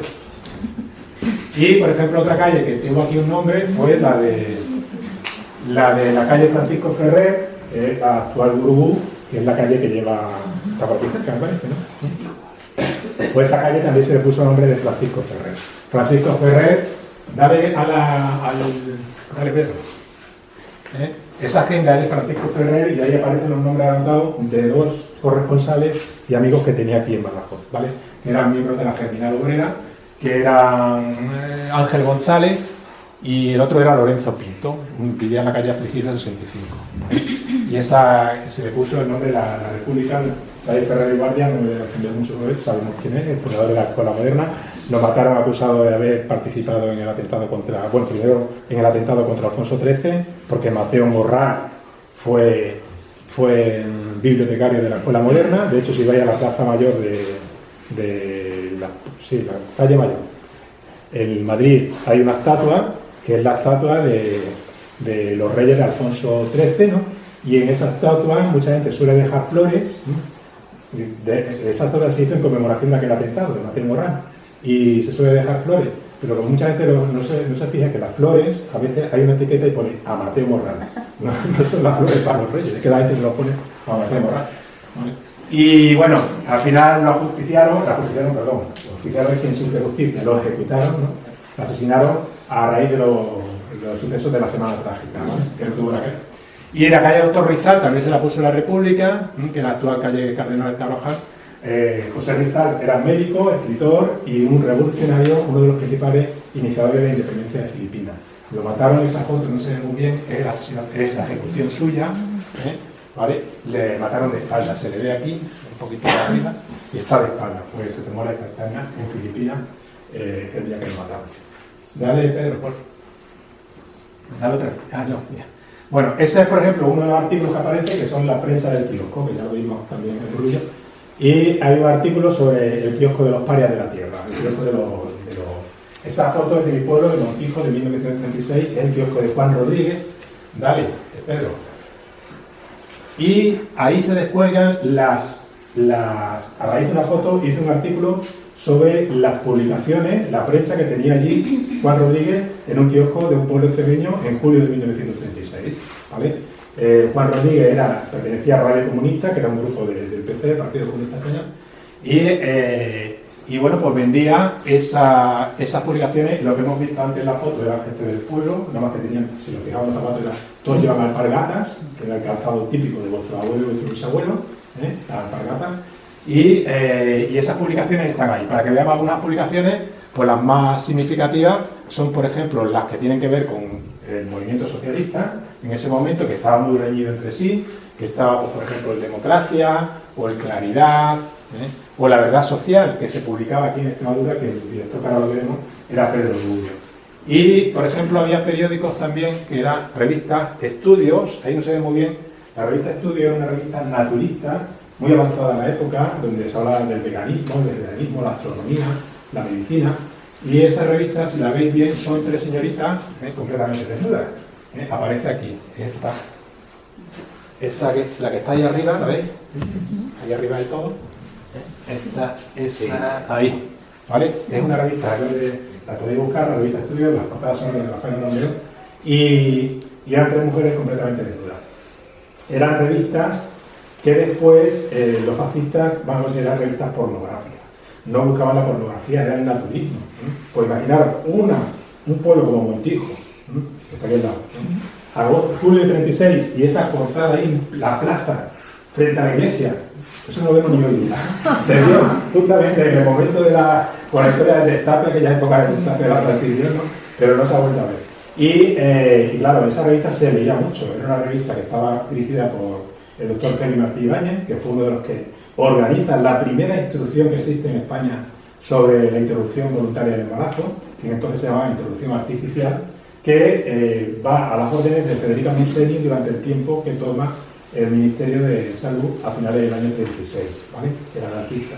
Y se dicta desde su ministerio una instrucción en Cataluña para que llegue a todos los centros de salud en que aquella mujer que quiera interrumpir artificialmente ese embarazo tiene derecho a hacerlo sin que se le haga ningún tipo de pregunta, ¿vale? Dentro de un plazo determinado. El modo de cómo hacerlo estaba organizado por Amparo Pons y Gascón, que era un médico anarquista que se exilió, ¿vale? Que hay un libro precioso sobre ella, de La linterna sorda, y bueno, pues refleja mucho lo que era esa época, ¿no? El yoko de Juan Rodríguez, cuando entran los fascistas en Montijo, que entra el día 12 de agosto, 2 o 3 días antes de aquí, pues lo primero que hacen, los fascistas del pueblo se van a la plaza, lo tiran a bayonetazo y le prenden fuego a toda la prensa y a todo lo que tienen en la misma plaza. Y a Juan Rodríguez lo mataron a los pocos días, ¿vale? Dale, Pedro, por favor. Ese artículo, antes ha hablado un poco, aparece, por no contar solamente mis artículos, los de Ángel, algunos los hacemos ante Mérida y otros tienen cada uno su firma. Este de Ángel, que tiene mucha relación con Mérida, es la huelga de las mujeres que dejó en Mérida sin pan en 1936. Había un empresario del textil que tenía varias fábricas por aquí por Extremadura. Perdón. Tenía varias fábricas por Extremadura y pagaba la miseria a las mujeres, pero no solamente les pagaba la miseria, sino que además las trataba fatal. Y hay un grupo de mujeres que están muy relacionadas con el movimiento anarquista, con la CNT, y se organizan y deciden organizar una huelga, en la que no reclaman solamente el salario, sino también mejoras laborales, como el derecho a la guardería, y hay una parte que reclaman, que está en la prensa, en la que dicen que el empresario que les trate mejor. O sea, que no las humilla, porque las humillaba.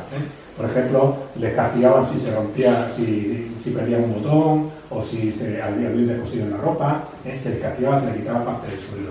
Y esa huelga se extiende y consigue dejar Mérida sin pan durante varios días, porque se vuelve una huelga de apoyo mutuo en la que las distintas empresas pues, apoyan a estas mujeres. Después, a los pocos meses, entran los fascistas en Mérida y lo primero que hacen, buscan a estas mujeres, una de ellas, Gloria Mira, la matan, que es una de las que organiza la resistencia en Mérida, que se la describe en algunos periódicos franceses como una mujer bastante gorda y que iba con un pistolón aquí, era farmacéutica. Cuando entran los fascistas en Mérida, la llevan a la plaza del pueblo, la humillan y le pegan un tiro, ¿vale? Dale, Pedro, por favor. Otra mujer de la que aparece, María Bruguera, que la queríamos tener aquí, porque María Bruguera también aparece en el otro libro, en el de Extremadura anarquista, en el que contamos, hay un artículo que va sobre los nombres anarquistas, sobre la tradición de los nombres anarquistas, o republicanos y socialistas también, aquellos padres y madres que se empeñaron en no bautizar a sus hijos o ponerle unos nombres que no están en el santoral. Sabéis que casi todos tenemos el María delante, yo me llamo José, o tenemos el María detrás, ¿no? Entonces, hay unos nombres, hay un artículo sobre la historia de los nombres y hace parte de la historia de María Bruguera. María Bruguera era una mujer que tenía unos 19-20 años, que vivía por la parte de Jerez, que pertenecía a un grupo de teatro anarquista que se llamaba Ni Dios ni Agua. Tenían un grupo y se dedicaban a hacer obras de teatro por allí. Se casó, se me olvidó el nombre del compañero, no se casó, se juntaron y tuvieron y organizaron esto. Cuando entraron en Jerez, cuando empezó el golpe de Estado, ellos se fueron a un cortijo muy escondido cerca de Jerez, ¿no? Junto con otro grupo de gente. Y allí tuvieron un hijo, de su compañero y ella. Y al hijo le pusieron de nombre Germinal, Germinal, que es uno de los meses, como sabéis, del calendario de la Revolución Francesa, ¿no? Y bueno, pues a los pocos meses, tenía 3 o 4 meses el bebé, la Guardia Civil encontró el cortijo y mató a todos los que había, todos, hombres y mujeres, menos a María. Y no la mató porque no sabían qué hacer con el bebé. Dijeron, pues tenemos que dejar a la madre. Y mandaron a María, junto con el bebé, a la prisión de Badajoz primero. Después siguió un derrotero por varias prisiones. Al hijo lo tuvo que dejar con unos familiares con los que se llevaban muy mal, que eran muy de derechas, ¿no? Y al final, después de unos 10, no sé cuántos años, pues salió de la cárcel para buscar a su hijo, que ya no la reconocía, y al hijo le habían cambiado el nombre, que es el nombre de le habían puesto el nombre de Francisco, que era el nombre de su padre. ¿Vale? María Bruguera después se casó con otras personas muy significativas, con los Lobos, con uno de los Lobos, que era un anarquista muy reconocido en la cárcel, y al final, en la transición, fue una de las que creó Mujeres Libertarias. Era una especie de decisión de mujeres libres, ¿vale? Que tenía más que ver con la decisión de la CGT y la CNT después, ¿vale? Y montó Mujeres Libertarias.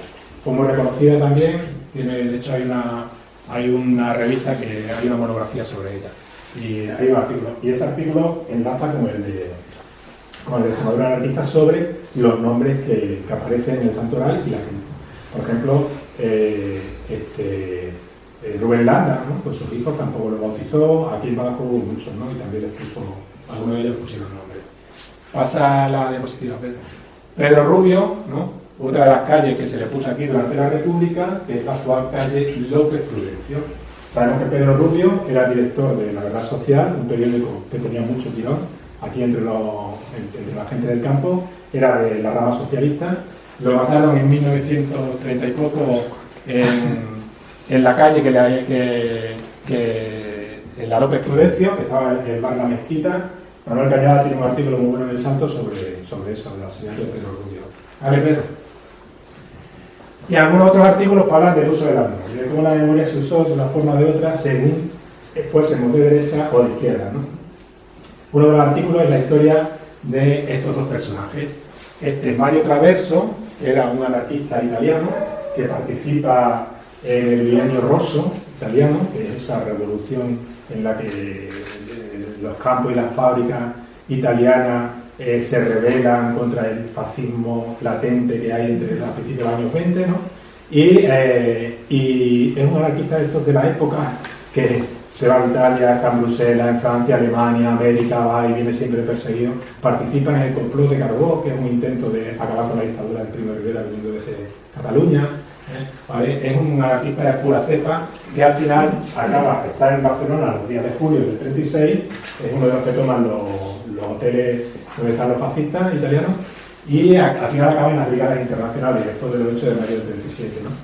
Y bueno, siempre iba con su pipa y con su bastón, muy perseguido, y lo matan en la batalla que hay en Campillo de Llerena.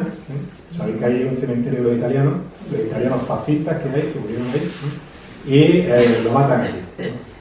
No sabemos dónde están sus cosas, pero sabemos que están. Decimos el artículo, si algún día levantamos una cosa y encontramos un bastón y una pipa, la cosa está clara. De hecho, fue muy reconocido en la época porque incluso Solidaridad Obrera le dedicó un monográfico en el que formaba parte del grupo de los indeseables, ¿vale? Y después está el otro, Giorgio Franceschi. Giorgio Franceschi viene en los primeros días del golpe militar, en 1936. Es la demostración de lo que Ángel Viñas ya ha demostrado, que Italia ya participaba en la guerra antes del golpe, o sea, se habían comprado aviones a Italia, ¿no? O sea, que el golpe ya, eso que siempre se ha dicho, se suma Alemania e Italia, es mentira. Alemania e Italia ya estaban antes del golpe, ¿no?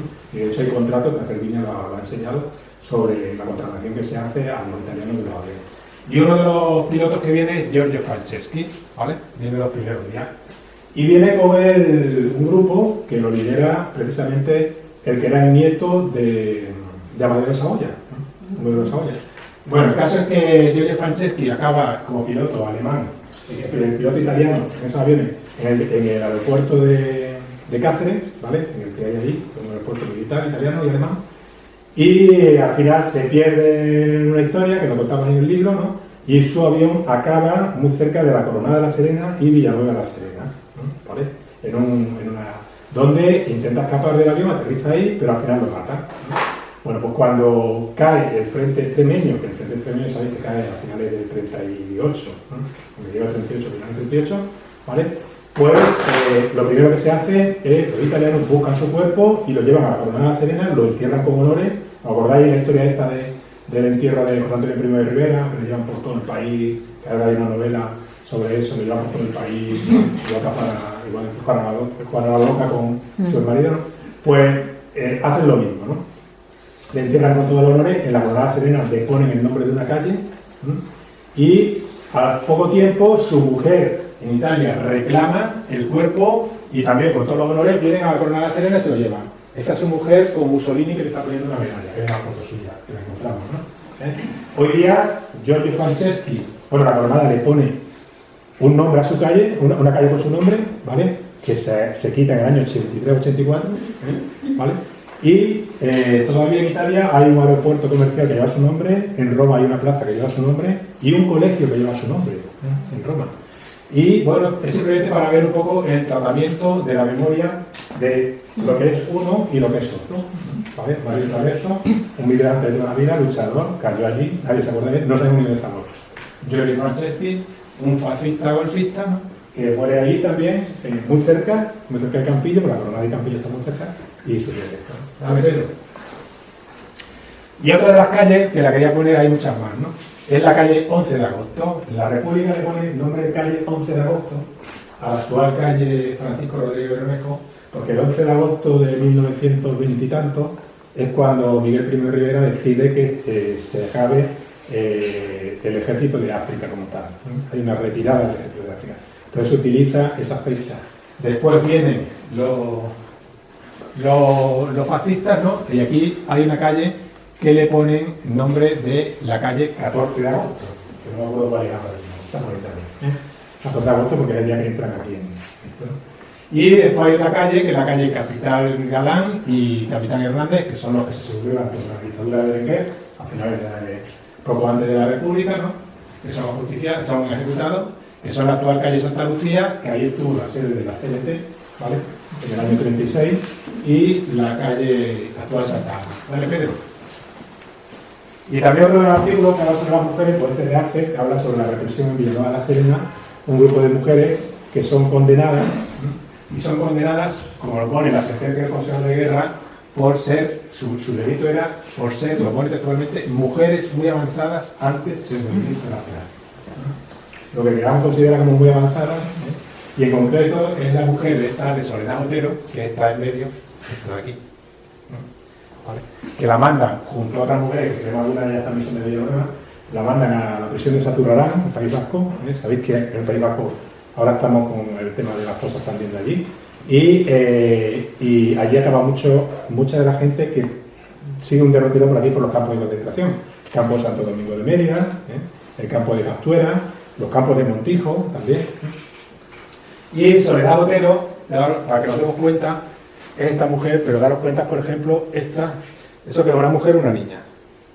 Es una niña, ¿vale? Eran presas también, muchas de ellas Villanueva de la Serena. Incluso las cartas que nos han pasado los familiares, Soledad Otero le escribe a un familiar, le dice que por favor que le envíe ropa negra. ¿Por qué? Porque no se permitía que las mujeres llevasen ropa de colorines, tenían que llevar ropa negra, que era el luto de toda la vida. Vale, Pedro. Y otra calle que no quería dejar atrás, la de Rosario de Acuña, porque siempre me gusta mucho decirlo, que Rosario de Acuña tuvo aquí en la calle, que es la actual calle Pablo Forner. Rosario de Acuña es una de las grandes feministas del siglo XIX, repudiada por todo el Estado, por todos los partidos, porque era muy crítica con todo el mundo, y hizo un artículo por el que la apedrearon, se tuvo que ir en el que denunciaba la situación, porque sobre todo el que no se permitiese a las mujeres estudiar en la universidad. y murió pues ciega, abandonada, aunque muy querida por mucha gente, ¿no? Y se le puso aquí en la República a la actual calle Juan Pablo Forner, que era del siglo XVIII, fue fiscal del Consejo de Castilla, pues no le dio salir de la Coruña. Pasa, Pedro. Y otros de los artículos que aparecen también son los que se refieren a los campos de concentración. Está el de Santo Domingo, está el de la colonia penitenciaria de Montijo, que todos los años hace una marcha, que cuando queráis podéis ir, se ve perfectamente, está en la carretera del Canal, todavía queda, son estos barracones. La colonia penitenciaria en España hubo 5, dentro del Patronato de Redención de Penas, en las que 2.000 presos republicanos se fueron a hacer el canal que después daría pie al Plan Badajoz. Ese canal, que es el canal de Lugo Montijo, de la Rodilla, Mérida, ¿vale? El canal, el agujero lo hicieron ellos, lo hicieron a pico y pala, sin máquina. Hay muchas fotos de la época, 2.000 presos republicanos que estuvieron entre 1939 y 1943 en calidad de esclavos de Franco. Estuvieron ahí a pico y pala, abrieron ese agujero, con vagonetas empujaban, no había ni tracción animal, o sea, los animales eran ellos. Y ahí ese canal, ni siquiera el forjado lo hicieron ellos, el forjado lo hicieron después las máquinas, ellos hicieron a pico y pala el agujero. Vivían en estos barracones que todavía se mantiene, que es de propiedad privada, que está más de ya muchos años para que se declare bien de interés cultural. Y alrededor de esos barracones, al otro lado del canal se empezó a crear un poblado chabolista, los chozos de las colonias. Era aquellas familias que venían buscando desde toda España a sus familiares presos, padres, hijos, hermanos, y venían buscándolos y no les dejaban tener relación con ellos. Entonces, ¿qué empezaron a hacer? Empezaron a establecer una serie de chozos enfrente, cerca de 100 chozos, 100 familias vivían aquí. Entre los años 1940 y 1975 que se tiraron los chozos. Muchos de los presos, como eran repudiados en el pueblo, se fueron a vivir a esos chozos, ¿no? Hoy, curiosamente, mi familia me ha mandado viene hoy en el periódico la historia de una chica que mataron en Montijo en el año 90 y tantos, ¿vale? Que era Adelita, todo el mundo la conocíamos. Adelita, además la mataron en el Canal, la mató un tío, un caso clarísimo de violencia machista. Lo que pasa es que en aquellos tiempos la violencia machista todavía no estaba visibilizada, entonces pasó desapercibida. Bueno, pues Adelita formaba parte de estos chozos, pertenecía a una familia que eran los Juanillones. Si veis el periódico eso no lo cuenta. Cuéntalo el señor de esta muchacha. Eran muy repudiados en el pueblo. Todas las familias que venían de aquí de los chozos eran muy repudiadas, porque eran hijos de republicanos, que habían estado presos. Y ellos formaban parte de los Juanillones. Eran analfabetos, o sea, no se les ha permitido acceder a la escuela y a la educación en ningún momento, y han sido repudiados. Y concretamente Adelita, que la llamamos todos, formaba parte de este conglomerado de los chozos. Eran los chozos de las colonias. Todavía, si vas al campo de concentración del frente, justamente al lado del canal, si ves en Google Earth, te pone en un sitio que pone Camino de las Colonias y se ve como una especie de explanada, te metes un poquito y ves todavía el suelo de las casas que queda. La de Pedro. Esa era la distribución que tenían los barracones ahí en las colonias penitenciarias. Ellos lo copiaron de la planta de los campos de concentración nazis. Si veis, es prácticamente como las películas de Auschwitz. Cuando hace poco tiempo, por ejemplo, se han ido presidentes del gobierno, han ido ¿dónde han ido? Mauthausen, Auschwitz, Montauban, donde está Azaña enterrado, se van buscando campos de concentración. Entonces no es para recoger el Santiago, si los tenemos aquí al lado. Los tenemos en Mérida, los tenemos en Montijo, los tenemos en Cáceres, los tenemos en Castuera, ¿vale?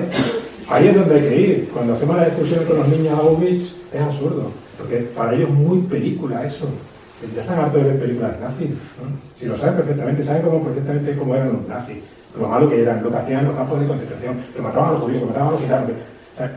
Lo que no saben es que eso sucedía exactamente igual, pero mucho más de nuestro terruño, y están aquí al lado. El campo de concentración de Montijo, si vais, basta entrar por la pista del canal, que es muy fácil, o que veáis que pone una señal que pone, dice, prohibido vehículos motorizados. No hagáis ni caso. Eso lo ponen por si te pasa algo, puede ser la Confederación Hidrográfica de Guayana no se haga cargo del seguro, ¿vale? Pero por ahí pasa todo el mundo. Pasamos coches, pasamos personas caminando, a las tardes, o sea que no hay problema. Y este era uno de los que estuvo, un funcionario de allí de Montijo, en los años 50, 60, hizo ese plano porque su padre había estado ahí hasta el destino. Dale, Pedro. Y por último, el libro acaba pues, como algunos de los recuerdos también del franquismo que acabó matando, ¿no? Que Franco murió matando. Sabéis que en septiembre del 75 mata a un extremeño, ¿no? A Chiqui, que era Manota, ¿cómo se llamaba el nombre? Juan Paredes. Juan Paredes, Manota, ¿no? Era de Talavera Serena, había llegado al País Vasco, ¿no? Y es uno de los que matan, de los que fusilan en los últimos fusilamientos de Franco, ¿no? Era de aquí. Poco antes habían matado también, unos años antes, a Francisco Granado y Joaquín Delgado, que todos los años le hacemos un homenaje en Valencia del Ventoso, ¿vale? Francisco Granado, que sabían perfectamente, le acusaban de un atentado que ellos no habían cometido, que incluso le hicieron saber que el grupo que lo había cometido estaba aquí en España, pero claro, no podían decir los nombres. Octavio Arbelola, que era el que lo había mandado, el grupo de defensa interior, no podía decir los nombres porque los pillaban, pero le hicieron saber de distintas formas a las autoridades españolas, oye, que estáis matando a los que no son, pero a otros les daba igual, que tenemos que matar. Y entonces la agarrotaron. Sabéis que el sistema nuestro de ejecución es el garrote vil, y precisamente en esto intervinieron también el verdugo este de abajo, ¿vale? El pasa, y eso es la parte de la parte del canal de los presos. La única placa, no existe ninguna placa, el canal de los presos de Montijo no tiene ninguna placa. Las placas siguen existiendo de la parte de la memoria franquista. Placas como esta nos seguimos encontrando en muchos sitios, que son los caídos por Dios y por España. En Montijo no hay ninguna placa, salvo un monolito que hizo la familia en el cementerio, pero no hay ninguna placa que recuerde, por ejemplo, que allí hubo un campo de concentración franquista, o que mataron a más de 120 personas, según el registro, que son muchos más, porque sabemos que, por ejemplo, el chico, que era un joven, uno de los que manejaba la ametralladora esa que hay aquí de la Puerta de Trinidad, que detuvo la bandera esa de la Legión que intentó entrar en agosto de 36, era de Montijo, ¿no? Por los enojos familiares, que cuando entraron, según puede haber mucho de leyenda, pero puede haber mucho de verdad, lo primero que hicieron los regulares fue cortarle los huevos, sinceramente. Lo mataron y le cortaron los huevos. Se lo amputaron, ¿no? Y se cuenta que ese chaval era de Montijo, era un familiar de Pedro Polo. Y esas placas siguen existiendo, y nosotros lo más que pudimos hacer fue en un poste de la luz de allí del canal, poner canal de los presos, como un spray, ¿no? Dale, Pedro. El muro de la desmemoria, que lo conocéis aquí, ¿no? Eso está, lo pintó, sabéis que ahí están las huellas que dejó grabar René Bru en la matanza de Badajoz, ¿no? Los disparos que quedaban todavía en la muralla, y el Ayuntamiento de Badajoz lo pintó, ¿no? Y en una noche apareció esa fotografía y algunos de los restos que se siguen entregando, ¿no? Que se siguen haciendo homenaje, ¿no? Hemos puesto ese que es de Francisco Llorens, que son de los que vienen de Orduña.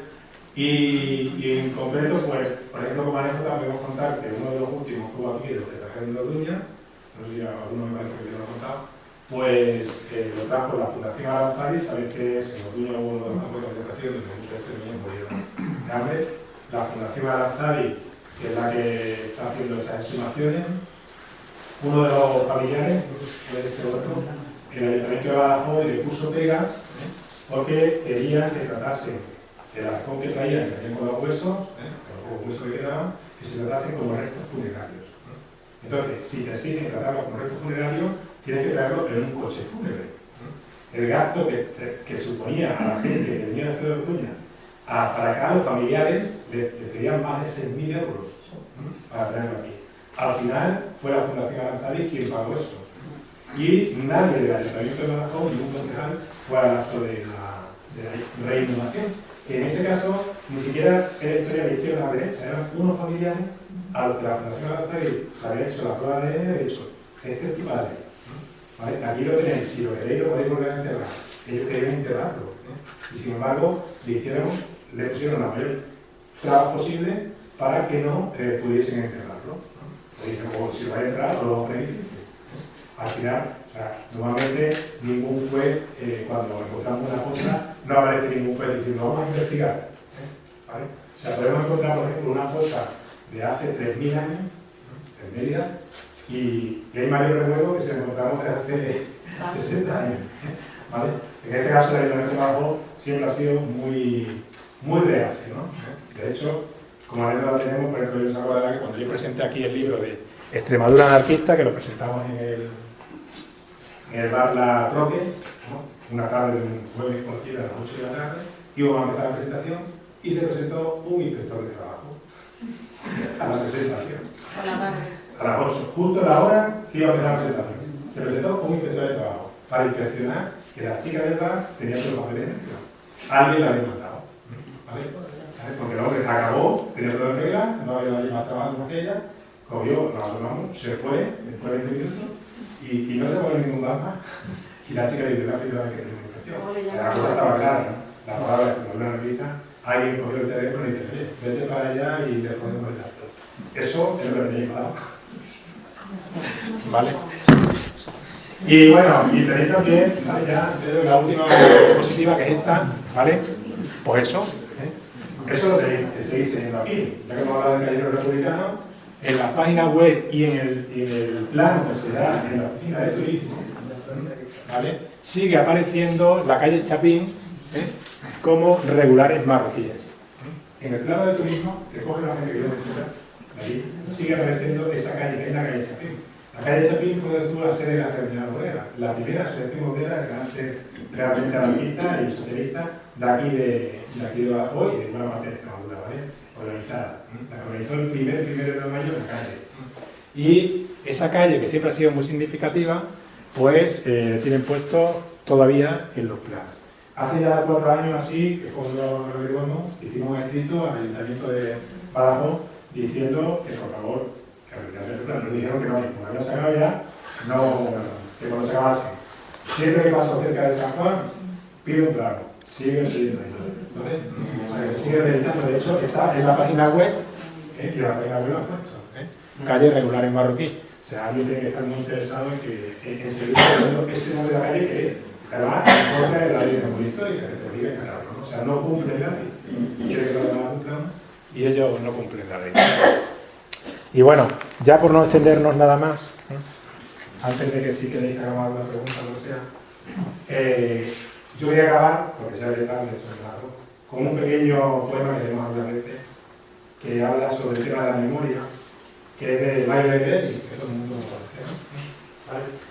Ya murió en Puerto Uruguayo, exiliado también, represaliado por una dictadura, y hay una poesía muy bonita que se titula Reconciliaciones, que la de ayer, ¿no? Después ya si queréis, y después la pausa, pues hablamos o acabamos de reflexionar. Dice así, dice: puedo reconciliarme con la luna tediosa y congelada, con la puerilidad de los profetas, con el viejo sudario del crepúsculo.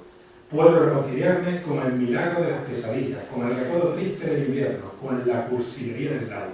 Pero nunca, nunca podré reconciliarme con los buhoneros de la muerte, los cascabeles del olvido, los psicofantes de mi pánico.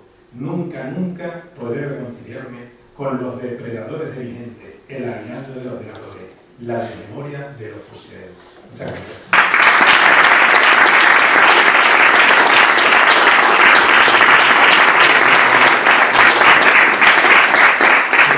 Algo, o aportar algo, o cuestionar algo.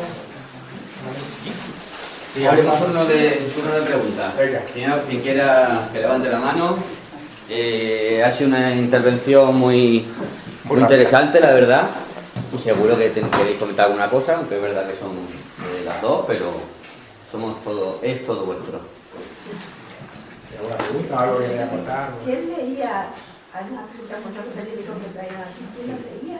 Pues lo leía, el grupo de la Aurora era un grupo muy culto. O sea, su intención es sobre todo llevar la cultura al pueblo, ¿no? Aunque tienen claro que es el sector ese. Lo leían los obreros. O sea, los obreros empiezan a...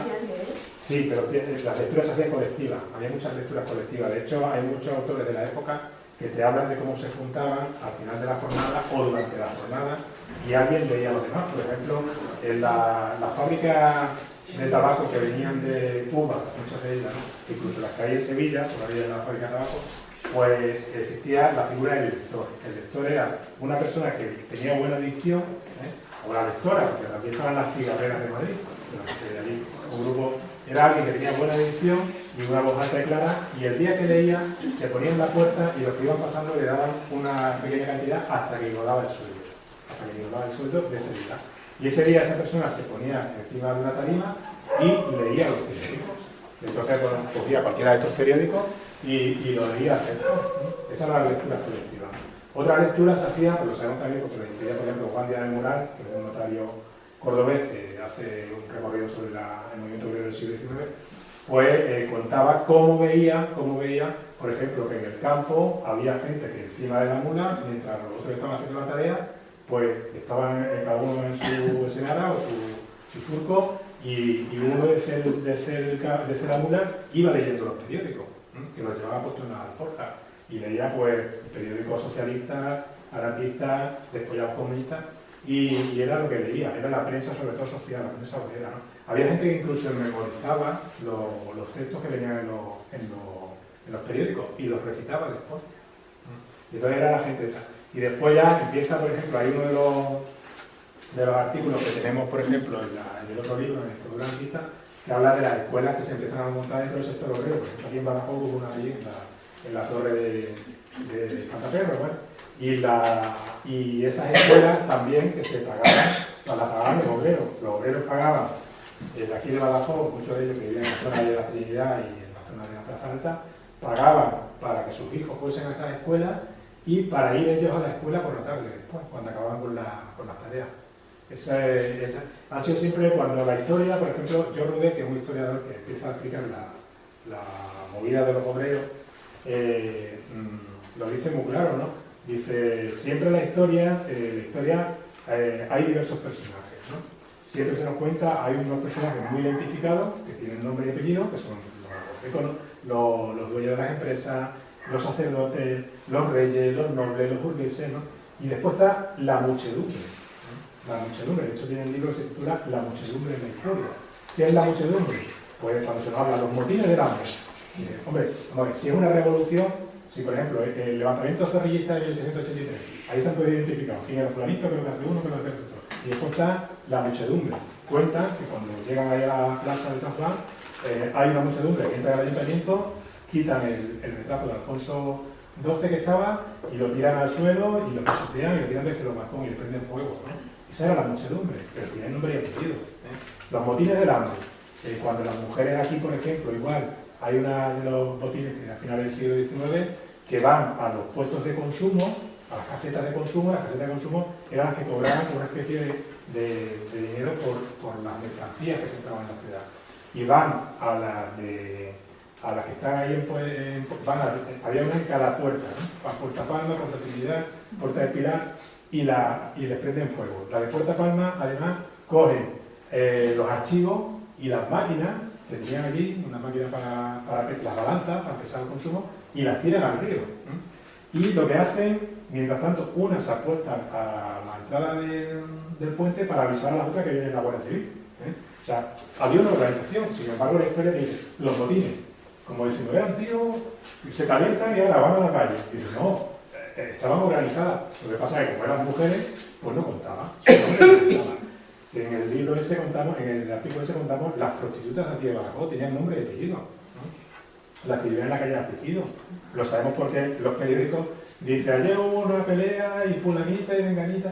Eran prostitutas, ¿no? Había dos tipos de prostitutas aquí en Badajoz. Estaban las palomas, que eran las prostitutas de las que se aprovechaban las clases bajas, que eran los obreros, los agricultores, los jornaleros, las clases más bajas. Y después estaban las vengadoras, que eran las que vivían en la zona de Memoria de Nacho. Ahí tenían sus casas porque la prensa... ¿Quiénes eran las vengadoras? Las vengadoras eran las que utilizaban las clases burguesas altas y las clases burguesas medias, los maridos, y esas prostitutas tenían nombre. Hay una que contaba una historia que se suicidó tirándose de Puente de Palma en 1916 o la suicidaron, ¿vale? Entonces, incluso algunas de esas prostitutas después aparecen en la relación del obrero, de las terminales. El Obrero fue un periódico terminalista, ¿no? El primer periódico realmente obrero de aquí de Extremadura, y aparece en la relación de los que estaban suscritos a él y quienes apoyaban al obrero. Y algunas de esas mujeres prostitutas aparecen ahí, pagando su cuota. Esas mujeres tenían nombre y apellido, lo que pasa es que para la historia no importan, ¿no? Son gente que no contaba para la historia. ¿Una pregunta más?